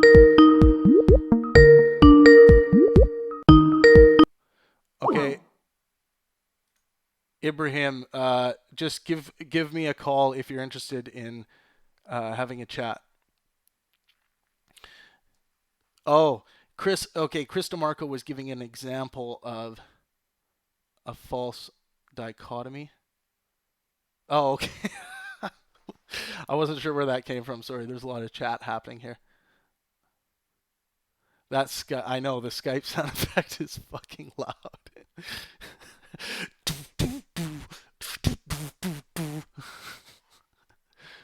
Blowing my eardrums. It's so weird because Ibrahim just sent me a message that said he's watching the live stream.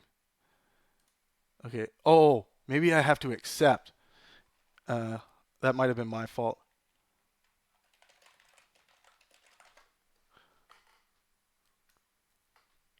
Probably my fault. I'm just getting used to doing this, so blame me. I'll let people call in for now because that ringtone is like blasting.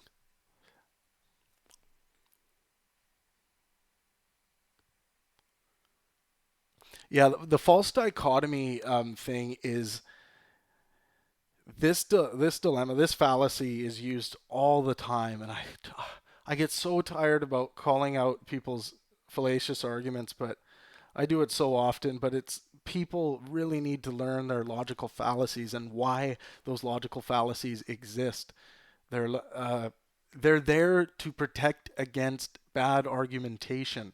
That if you were to follow the rules of logic, you wouldn't find yourself believing in a false belief or a bad belief based on crud or bad arguments.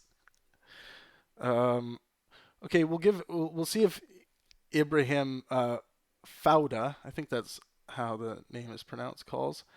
I've given him or her an open invitation. I'll give them 1 minute. You have 1 minute to call. Okay. It was nice that it was nice that Mohammed sent in that voice question.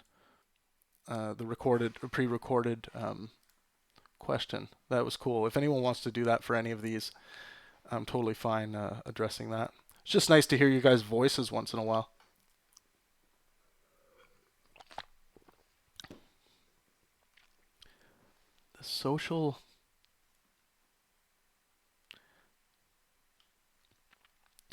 The social fabric is saying, quit trying to use buzzwords, bro. You literally said nothing. Who are you talking to? Social fabric said he's downloading Skype now. We're doing pretty good. We're 31 minutes into the conversation. What have we gotten through? We've gotten through steel manning. We've dealt with metaphorical truth. Now we're talking the utility of the human sacrifice idea. Sam just called out the sacrifice of Christ. Basically called it an ugly idea. So Jordan's going to have an opportunity to respond here in a second.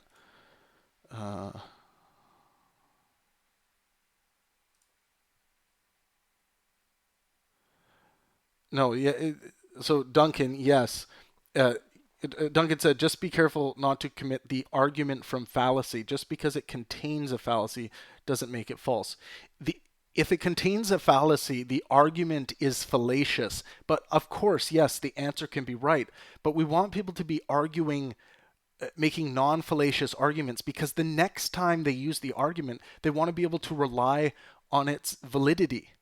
They want to rely on the way that they make an argument the next time they make an argument.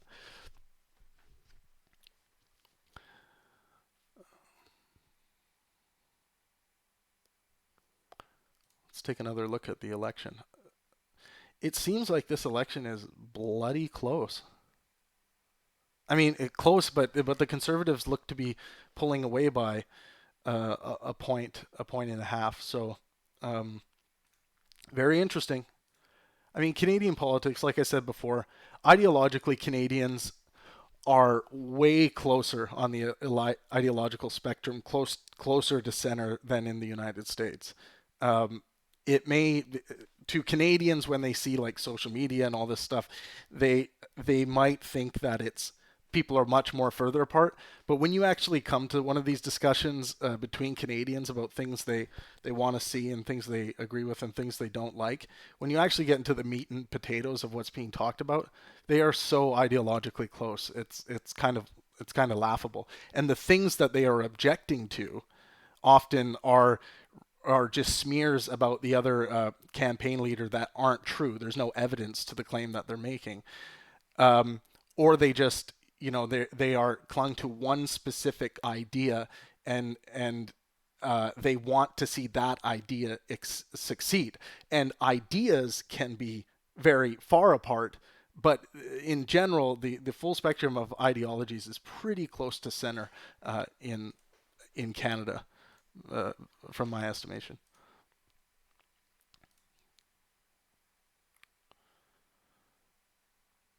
The Skype ID is on the live stream. It's live. It's Travis Pangburn 3. You'll see the Pangburn logo there. But we're gonna play one more 10-minute segment, and then we'll take Social Fabric's call here. In the moral landscape, you lay out this pathway. There's the bad life and there's the good life, right?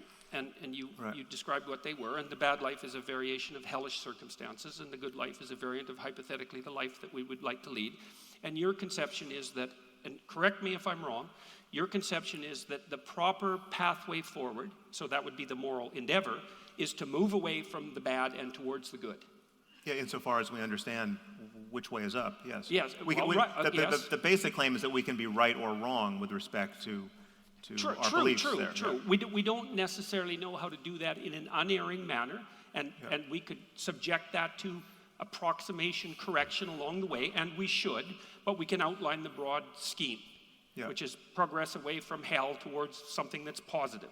Yes. Yes. Okay, so I would say that there's an implicit claim in that you should sacrifice everything in you that isn't serving that to that.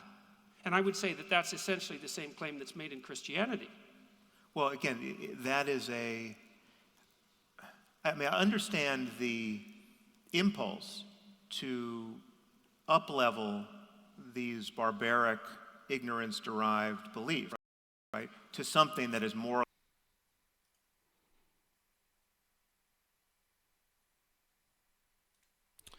Hey, I think we just lost connection there for a second, guys. Sorry about that.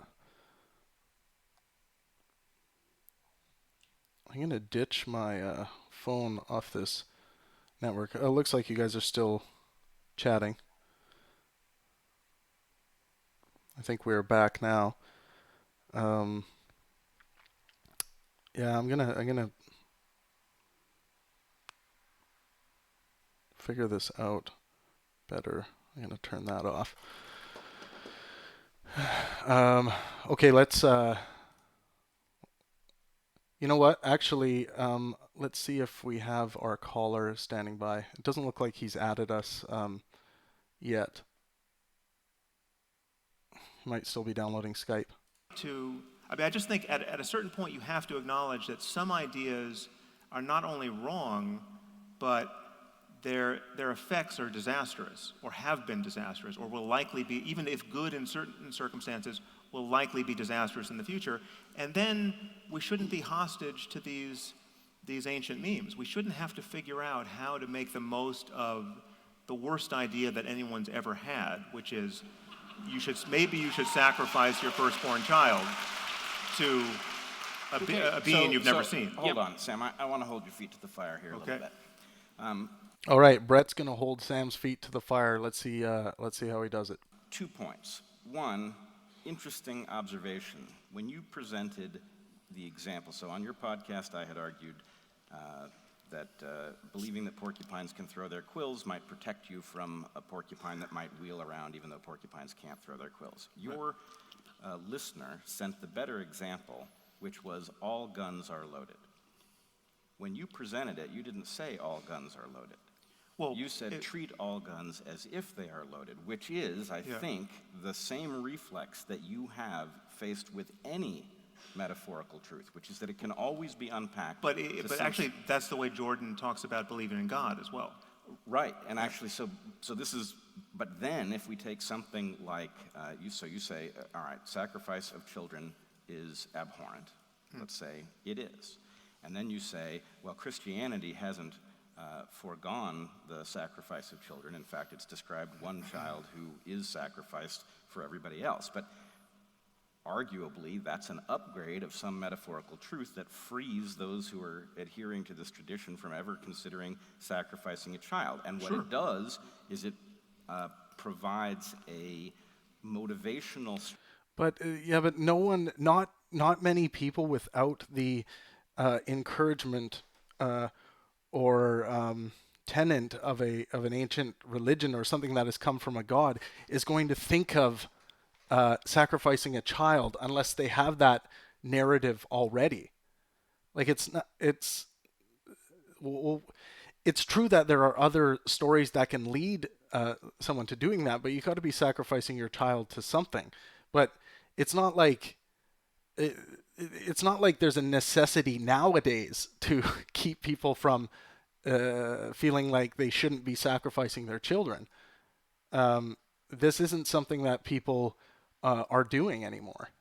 So why not just look at it as just this was a Bronze Age thing that they created this story so that people would think twice about sacrificing a child. Like, why would that be needed today? Why would we still? I think what Sam's saying is we don't need to look back in time and look at one of the worst ideas ever created and be like, oh, we need to use that story to somehow keep people from doing it nowadays. The Social Fabric says, why are we using Skype, not WhatsApp? It is seriously annoying. There's many platforms we could use, and maybe I'll try using WhatsApp. Thank you for the feedback. Structure that may, in fact, have very positive outgrowths, though not literal. The idea that someone would have sacrificed their own child for the benefit of everybody else not to have to, that idea might engender a large amount of good work that would result, as Jordan is pointing out. Let me just concede that the hardest case for me, I mean, which I did up top, just in defining, after you define metaphorical truth, and I used the gun example, there's certainly cases where the useful fiction is more useful than the truth. I would grant that, but I think those cases are few and far between. But handling guns is one of them.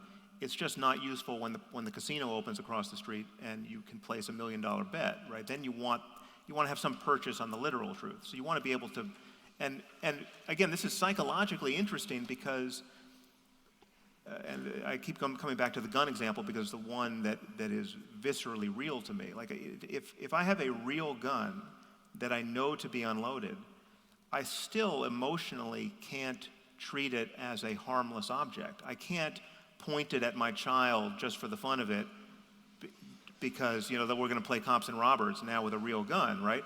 I have a superstitious attachment to always being safe with the gun, right? Okay, and it's important. It's important that get ingrained, and yet it is not strictly it's not irrational because it has good effects, but it's not actually in register with what I know to be true factually in each moment. Right. So it's very low cost. Yeah, it's very it's low cost. very low cost. It's not dividing societies and Yep. causing people to go to war. And if you were going to teach a child gun safety, you would want to encode this so that they would automatically know never to behave as if a gun is unloaded, because that's what gets you into trouble. Yeah. As an adult, every gun owner recognizes the distinction between the metaphorical truth and the literal truth here.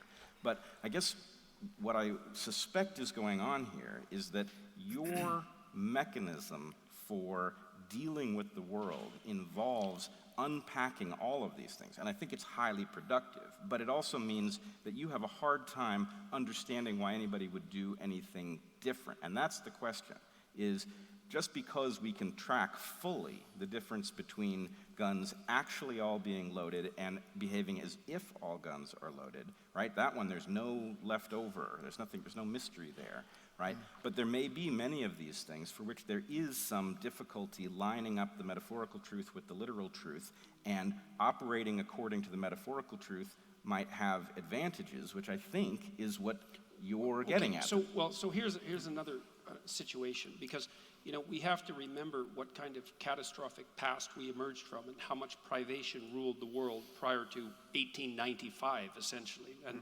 certainly the farther back you go, the more bloody and horrible it was. I mean, how often do you think it was necessary, and this is not obviously something I'm in favor of, and this is also one of these situations where we get to play with ideas that we might not otherwise play with.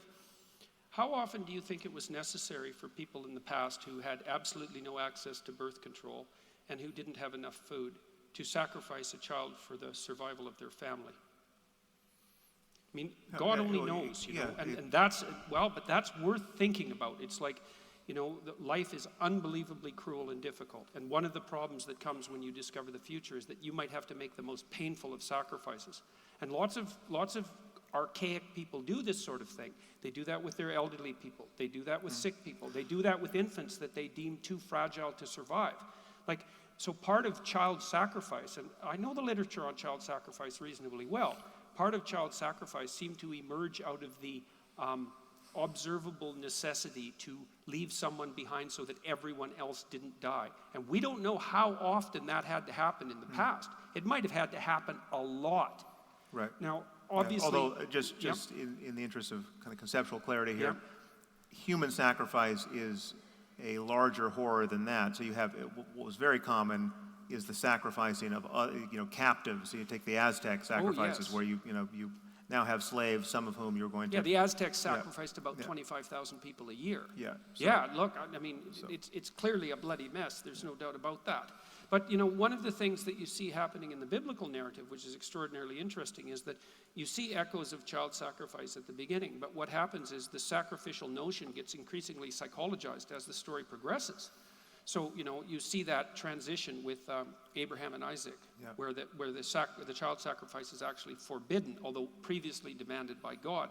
And then you also see it, as you already laid out, in the substitution of the circumcision for the idea of sacrifice itself. Right.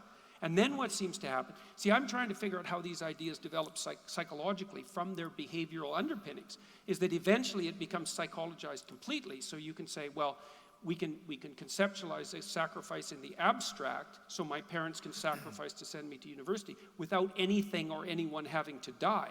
It transforms itself from something that's enacted out as a dramatic ritual into something that's a psychological reality. But all that blood and catastrophe along the way is part of the process by which the idea comes to emerge. Right. It doesn't. But so what is the connection of all of this? Because yes, so there is this history, and I would argue we are busily trying to outgrow much of it, if not most of it, whether it's evolutionary history or just the cultural history. We might be trying to transmute it so that it becomes, we can maintain, as you've suggested we do, we can maintain what's useful in the tradition and throw out everything that's pathological. Yes, but we're constantly discovering a lack of fit between both what we perceive in ourselves as biological imperatives and the cultural legacies of just what mommy and daddy taught me was true, right? Which we have now every reason to believe might not be true. And we're trying to optimize our thoughts and institutions and relationships with one another for our current circumstance, and yet we have this legacy effect of certain books and certain ways of speaking have a completely different status, and they have this status because they may in fact, it's imagined, not be the products of merely previous human minds, but they may be the products of omniscience. And this is where the respect accorded to religious tradition is totally unlike the respect we would accord to anything else. Mythology, literature, past science, past philosophy. I mean, people can read Plato and Aristotle for their entire lives without ever being fully captured by the kind of dogmatism that every religion demands that you be captured by if you're really going to be an adherent. I would say that's actually an archetypal truth. The idea that the pathological tradition stands in the way of update. That's an archetypal truth. I mean, one of the reasons why in creation myths, one of the variants of a creation myth is that the hero has to slay a tyrannical giant in order to make the world out of his pieces. And it's a metaphorical restatement of the idea that a tradition can become hidebound, and when it becomes hidebound and too rigid, that it interferes with current adaptation. But the problem is, and this is, I think, this is something we really need to hash out. The problem is, the problem that you're describing. So Jordan just made quite the claim about why these archetypal ideas exist for the hero slaying the beast. But wouldn't some of the in some of these cases, wouldn't it just be to prove the power of the hero? Wouldn't that be a more simplistic way that Iron Age peasants would have viewed this, as opposed to the very detailed structure that Jordan gives it? And maybe Jordan's not claiming that detailed structure was how they approached creating this idea, but it seems like an complication of that idea, the hero slaying the villain or the beast. Is the problem of a priori structure. Now, some of that's textual, but some of it isn't textual. Some of it resides in us as our psyche, insofar as the problem I'm describing here is that we have two categories of books in this case, right? We have those written by people like ourselves, just endlessly open for criticism and conjecture, and those written by invisible, omniscient entities. But I would presume that if these religious systems weren't codified in books, if they were still just enacted or dramatized, you'd have the same objection. It's not the fact that they're in books that's relevant. Well, no, but it is the dogmatism. It's the fact that we can't jettison the bad parts. Okay, it's the dogmatism. Okay. So, yeah, lots being discussed here. Execution Style just said, Jordan Peterson promoted pedophiles. He is a sick bastard who should not be trusted. Where is your evidence for this? That he promoted pedophiles?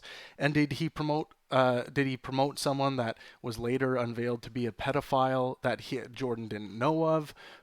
Because the way you have constructed that, I talk about this often. When there is a cunt problem in the room, you might be. It sounds like you're the cunt in the room right now when you say something like Jordan Peterson promoted pedophiles. He is a sick bastard who should not be trusted. So, and then are you also claiming that because even if Jordan didn't promote pedophiles and pedophilia, it doesn't mean the next argument that comes out of his mouth is not going to be correct? So, what are you getting at here, execution style? He interviewed a woman, which I forget the name of. She is a sick individual. What the fuck? Like, if you're going to make a claim as strong as Jordan Peterson promoted pedophiles, he is a sick bastard who should not be trusted, and then you come on here to say he interviewed a woman, then he ended. No, I'm saying that you are the cunt problem in the room right now. You are adding something to. You are trying to add something to this that doesn't make any sense. Okay, now here we go with a long stream of. Let's see how execution style. Yeah, let's see if he can actually defend any of these claims that he's making. So a lot of people claim a lot of this stuff about Jordan Peterson to try and like lump him in with pedophiles. Give us some evidence. Like, how weak is it to say uh, he interviewed a woman which I forget the name of? Like, wow. Okay, we got a call coming in from. It says Bob. Hello, you're on the air, Bob. If that's your real name. Hi, Trav. No, my name's Matthew. Oh, Can you okay. hear me well? Yeah, it's not too clear, so try and speak as clear as possible. What do you got for us? Nothing. I was actually curious about. Well, I think that you are misunderstanding Jordan's Okay. point. I don't think he's claiming there's an all-powerful being. I think he's claiming that there is this lineage that we have been passed down. Okay, you know yeah. what So I mean? first of all, I didn't claim that Jordan's claiming there's an all-powerful being. I think Jordan is claiming. Well, I'm not arguing with you. Sorry. I'm not trying to argue. Can you not hear me well? Yeah, I can hear you. Hold on. Okay. No, I'm not trying to argue. That's not what I do. But I'm afraid that you're misunderstanding it, and I'm not. You know what I mean? I don't think that is exactly what Jordan's trying to say. I think what he's looking at is just the lineage through the history, right? So you have a grandfather. Your grandfather has a grandfather. Yep. His grandfather has a grandfather, right? And I think that's what he's calling this thing we have been given. And I think that's what he's objecting to. Like when Sam, they don't disagree on much, but I what agree he's with that. objecting. Yeah, I don't think they disagree on a ton, and I actually think that Jordan's belief in God is actually atheistic. It's not a belief in an actual God existing. Do you agree with that? No, yeah, I completely agree with that. I don't think it's like there's some magic man out there. I think, well, that's what I mean. Is he saying I act as if God exists? Like that's like the best answer he has given, and I think it's just if you if someone's watching you, you do better, right? So he's a psychologist, right? So he's saying it's not there's some magical thing out there watching you. That's not what he's saying. It's just you act as if there is something, right? Right. What drives you, Travis? What drives you?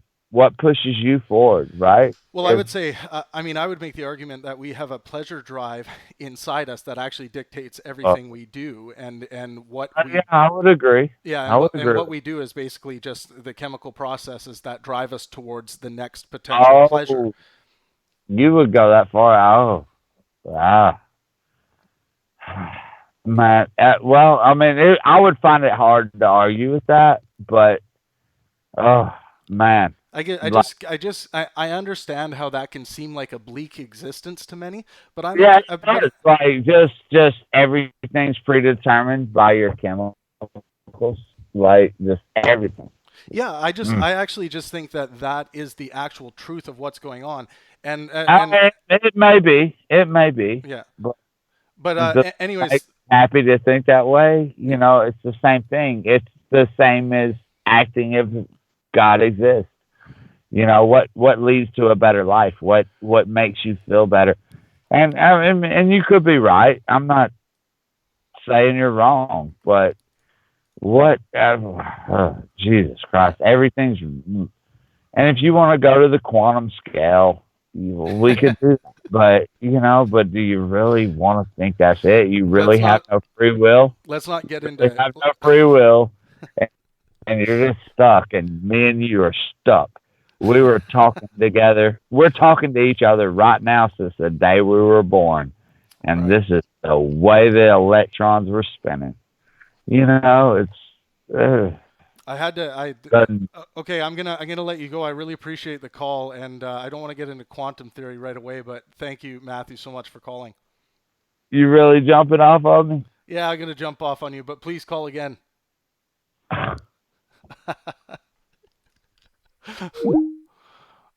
All right, that was interesting.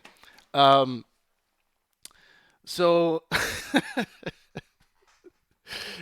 Matt, you have to be honest with me. You sounded like you were deep into some nice wacky tobacco. This is mine. I got some Tangerine Dream going here, or maybe you were just having a drink. Um, yeah, I wasn't going to get into quantum anything tonight, that's for sure. Um, but yeah, I mean, I understand like when you have that reaction to when I say, we're a pleasure driven meat sack, and what we're doing is just acting on these potential pleasures, and we have these ideas of morality that we are convinced of, so long as they bring us pleasure, because we see people falling away from moral pleasures all the time. I understand it sounds bleak, but like I said before, what is important is what's true. We need to start with what's true and then build off that. So that when we have problems like pedophilia, I don't know. Someone's been bringing this up with Jordan support, promoting a pedophile or something. I got to get back to that, but. Uh, Both. I am super fucked up. That's okay, man. I'm fine with fucked up people calling in. Um, I'm gonna have some water. But yeah, we have to start with what's true, and we use the scientific method. We pull evidence from reality to build scientific models based on what actually is. So we start with what's true, then we move from that to build models around those truths, so that we know that our ideas are actually interacting with what is. We Placebos are good, like placebo ideas and placebos in general are good for the quick fix and the time being. But it's like when a doctor gives someone a placebo, they don't want to keep this person on placebo. They want to get to building something for this patient that's not based on placebo their whole life. So they want to find the thing that's going to work. But placebos are supposed to be a quick fix thing for us now in our modern day, not the actual thing that we stick with. And the idea of believing in a God, for reasons of, say, you don't want to ever die and you want to know that there's a life after death, the problem of death.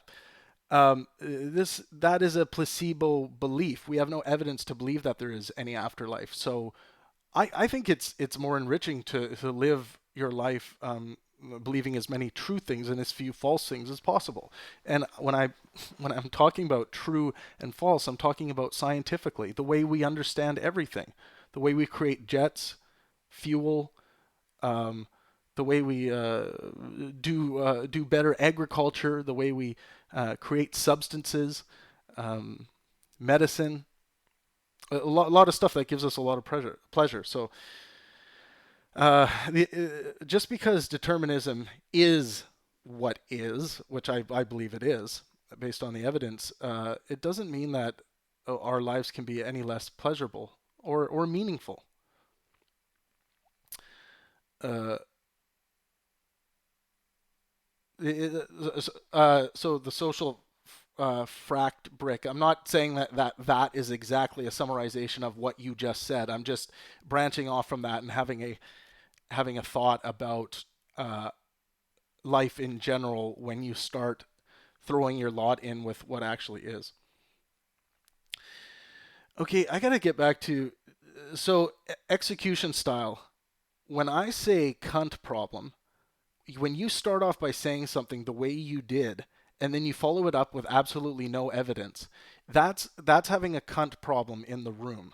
It's a term that was actually created by a very famous intellectual. I'm not going to say who it is because I'm not sure if they want to be tagged with that idea, but you will have this time when you're having a great group conversation, and then all of a sudden someone will come in with a very cunty thing to say that really doesn't add anything to the conversation, and it's just like smear, or it's just like something that doesn't add anything. And that's what you just did. So that's why I said you are the cunt problem right now. So let's see. Then you start having a conversation, going back and forth. You say, I don't need to defend anything. Well, if you make a claim, fucking defend it. It's like, step up to the plate. If you're going to make a claim, defend the fucking claim. Let's see.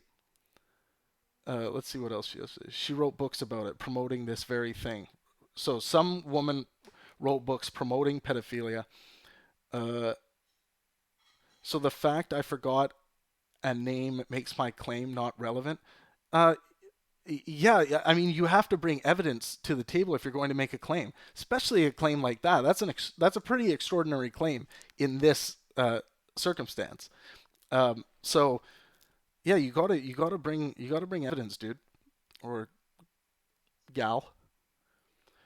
Plus the fact this retard fuck starts name calling right away. Well, now you know what the cunt problem is. Say it to my face, bro. Yeah, bro.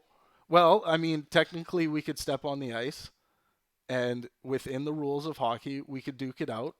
We could have some fisticuffs, but I don't know why, because I don't know that you're a hockey player, and then I'm not on, I'm not on the ice with you right now. Say it to my face, bro. Let's see. I mean, this guy's probably gonna get he's gonna get the axe, but let's see. Execution style. Try to have general or have honest conversation. That's the point. And it is possible. It is possible that you are right in your original claim. But if you're going to make a claim like that, you should have the evidence ready. I mean, this is the kind of stuff that's happening politically all the time. Yeah, I mean, execution style. You can call in on Skype if you want. I'm happy to have a conversation with you. But let's first get to let's get back to the video first. I think that the Facebook stream is over. That's fine. Let's do a quick election update here. Let's see what's going on. Okay, the Conservatives are pulling away a bit here. They're up by about 200 and let's say about 230,000 votes now. 34.5%. The Liberal Party sitting at 32.9 at about 5 million, and then in third place the NDP Party 15.8%. They're actually they're increasing their percentage a bit. 2.4 million they're sitting at. So those of you with gigantic countries with huge populations are probably laughing at the numbers here.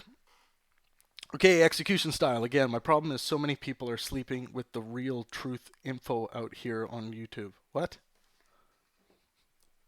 I don't get what you mean.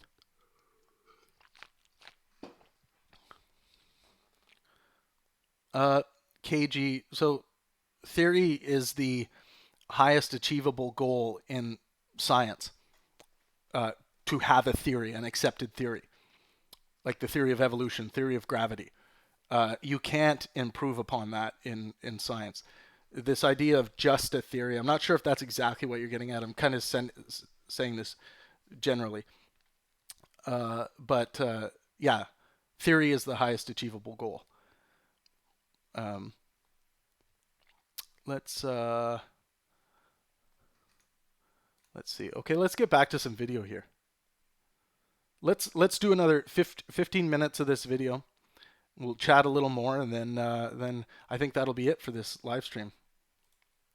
Okay, so to me, that's Thank you so much to those who are sticking around. Please like this live stream. Helps everything out a lot, as you guys know. If you want to support Pangburn further, you can go to our Patreon, patreon.com/Pangburn. Even $1 per creation. We generally release 4 creations per month. Goes a really long way. That's the entry level, first level into our to becoming a patron. And all the money from Patreon goes to translating all this video content into Arabic. Actually, maybe I'll turn on the Arabic for this, the Arabic subtitles for this last 15 minutes. It helps us get the Arabic subtitles. Helps us get it done for these videos. Sorry, I got some weirdness popping up here. I think everything's okay.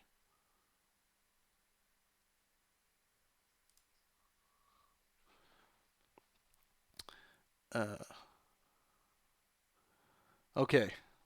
Well, let's go here. Structure. Now, here's the problem, I think, with the way that your argument is laid out. And I'm not saying it's wrong. It seems to me that this is a place where it needs to be developed, because I see that the attempt that you make to derive the world of value from the world of facts as justifiable given what it is that you're attempting to do, which in principle is to make the world a better place. But there's a massive gap in there. It's like, how do you do it? Because the objection that you place on my reasoning, let's say, which is, well, the problem with these texts is that there's an infinite number of interpretations, and which of them how can you determine which of those is canonically correct, is exactly and precisely the same criticism that can be levied against your attempt to extract a world of value from the domain of facts. It's the same problem. Well, it's not an infinite number of interpretations in either case, but I allow it's for... It's close enough to infinite so that... Well, it might be. I mean, that's why the moral landscape for me is a landscape of peaks and valleys. And so, I'm totally open to the possibility, in fact, certainty, that there are different ways for similar minds, and certainly different ways for different minds, to be constellated so that they have equivalent but irreconcilable peaks on the landscape. So there's a lot of well-being over here, and there's a lot of well-being over here, and there's a valley in between. And so it's a kind of moral relativism. It's kind of like, this is great and this is great, but these are irreconcilable, right? Well, I'd like to see that made more concrete, and I need to know how that fits in with your conception, because one of the claims that you make in the moral landscape is that the distinction between the bad life and the good life is not only... It's a factual distinction. Yeah. It's universally apprehensible and true. I think it's your fundamental axiomatic claim. And I don't see how that's commensurate with the position that you just put forward. Well, so here's the position. And you can forget about morality as a concept for this. I mean, I think the starting point is deeper than morality. The starting point, and this is our starting point, all of us right now in the universe. The starting point is we are conscious, right? We have a circumstance that admits of qualitative experience. And again, this is true however we understand consciousness, whatever is actually happening. I would like Sam to do something different with how he starts this worldview off. I would like him to state, and this is the problem I have with the concept of consciousness, I would like him to state that we are as conscious as our chemistry allows us to be. I think that's what we know thus far. And I would like that to be stated in that way, because to claim that one is conscious seems to me like a blanket statement, as if things were to happen within reach of the senses of this being that claims to be conscious, that they would detect it. But that's not how the brain works. The brain makes failures and makes adjustments to sensory that can be tricked, or can lead us to believe things that are not, in fact, there. So it's one objection I have to this idea of creating consciousness as kind of a blanket term. I think it needs to be, we are as conscious as our chemistry, or you could even say our neurosystem allows us to be. We could be living in a simulation. This could be a dream. Let me know what you guys think of that. Brain in a vat. Consciousness could just be the product of neurochemistry, or we could have eternal souls running on somehow integrated with the brain. Whatever is true, something seems to be happening. And these seemings can be really, really bad or really, really good. We know each one of us in our lives have experienced this range of possibility. And yes, there are caveats here. There are hard and painful experiences that have a silver lining, right? That give you some other capacity where you could say, well, that. Duncan, good question. The answer to that is we have things like the scientific method that that the answers do not change based on our own perceptions through our nervous system. For instance, the math is going to work from dead civilization to next civilization. The answers will be the same, even if the method or the language is different. We have the scientific method, which cares not for our own subjectivity.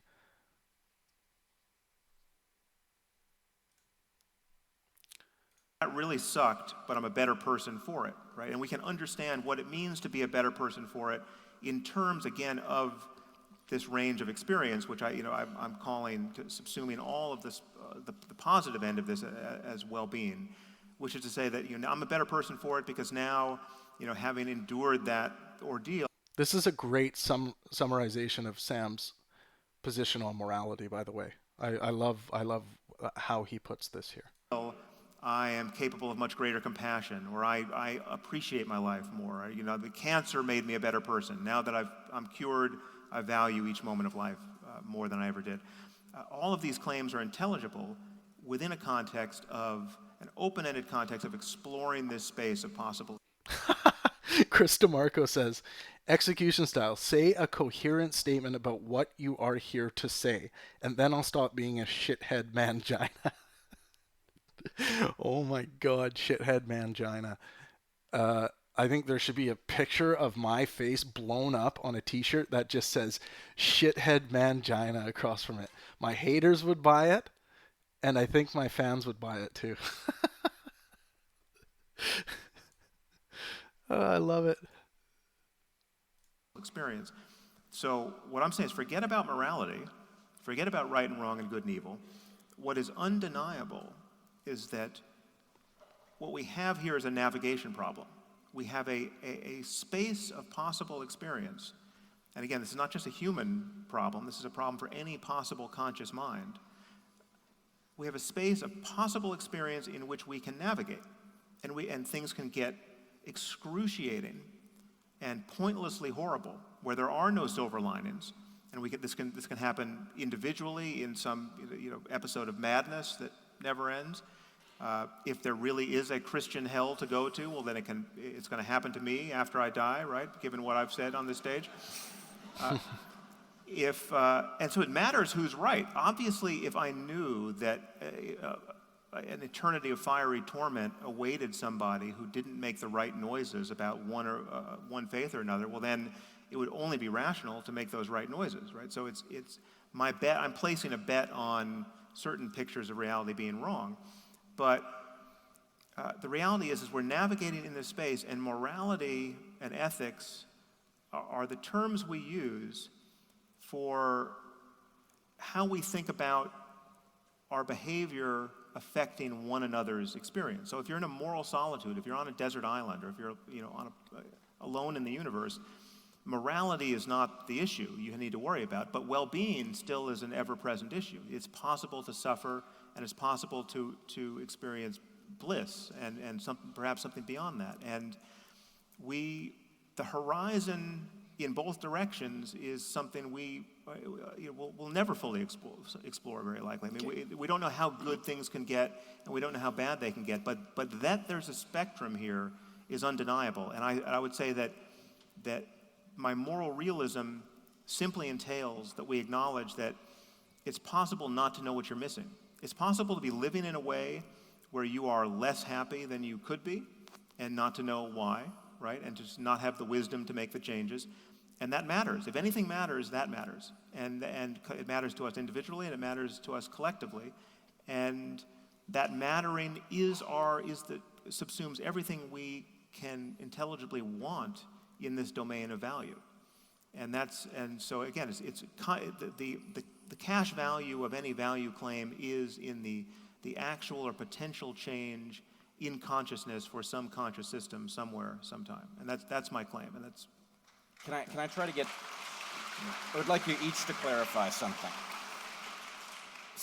His own life, not knowing where he is, and tasked with figuring effect antithetical to another dogma subscribed to by another set of humanity that has nothing. You know what? I clicked in the wrong spot. I was trying to pause the video, but I think we will stop the playback there. Is anyone else interested in calling in through Skype? I'll leave that open for about 5 minutes. Let's see. What's execution style doing? He's going to be knocking on my door with a set of boxing gloves. Which I do enjoy boxing. Actually, I love violent sports in general. I grew up in hockey, played very high-level hockey, and I loved all of it. I still play. Okay, so we got Sam's summary of his moral landscape, and I think it's pretty damn sound. The small change I'd like to see him make is when he's describing consciousness to get into the neurological aspect of consciousness a little bit, of what we can claim about consciousness, because we know how the chemistry of the brain works to a certain degree. Okay, execution style. We'll sell tickets. We'll duke it out. Get all your frustration out. But that's still not... Duking it out with you isn't going to prove this claim that you're making about Jordan. I don't know if you've already posted anything about it, but did you figure out who this woman was that Jordan was promoting, a pedophile or whatever your claim was? Let's check out the election. Reload here. Okay. Oh, wow. Okay, the Conservatives... it looks like, I guess this chart means they have one seat solidified. The Liberal Party has one seat solidified. So, yeah, only 2 out of 338 seats have been solidified so far. But currently the count is at 5.458 million for the Conservative Party, which is a 34.5% share. We got the Liberal Party taking on a 32.9% share. That's 5.224 million votes. And the NDP, 15.8%. No seats confirmed. And 2.508 million votes. Let's see if we can see any others. Bloc Québécois, 8%. Green Party of Canada got 6.3%. People's Party at 1.7%. Independents at 0.4%. And Other at 0.3%. Okay, let's get back to the chat. I dropped the name in chat. I'm not seeing... Oh, he dropped the name in the chat of the woman here. Okay, gotcha. So everyone, please give this stream a thumbs up, and please subscribe. Please hit the notification bell if you would be so kind. Yeah, I mean, I just about the election, I called a conservative victory some time ago, and you know, I'm not changing my mind. I still think the conservatives have the best chance. So we'll see what happens. Um, I just get a sense from the zeitgeist that there is going to be a change.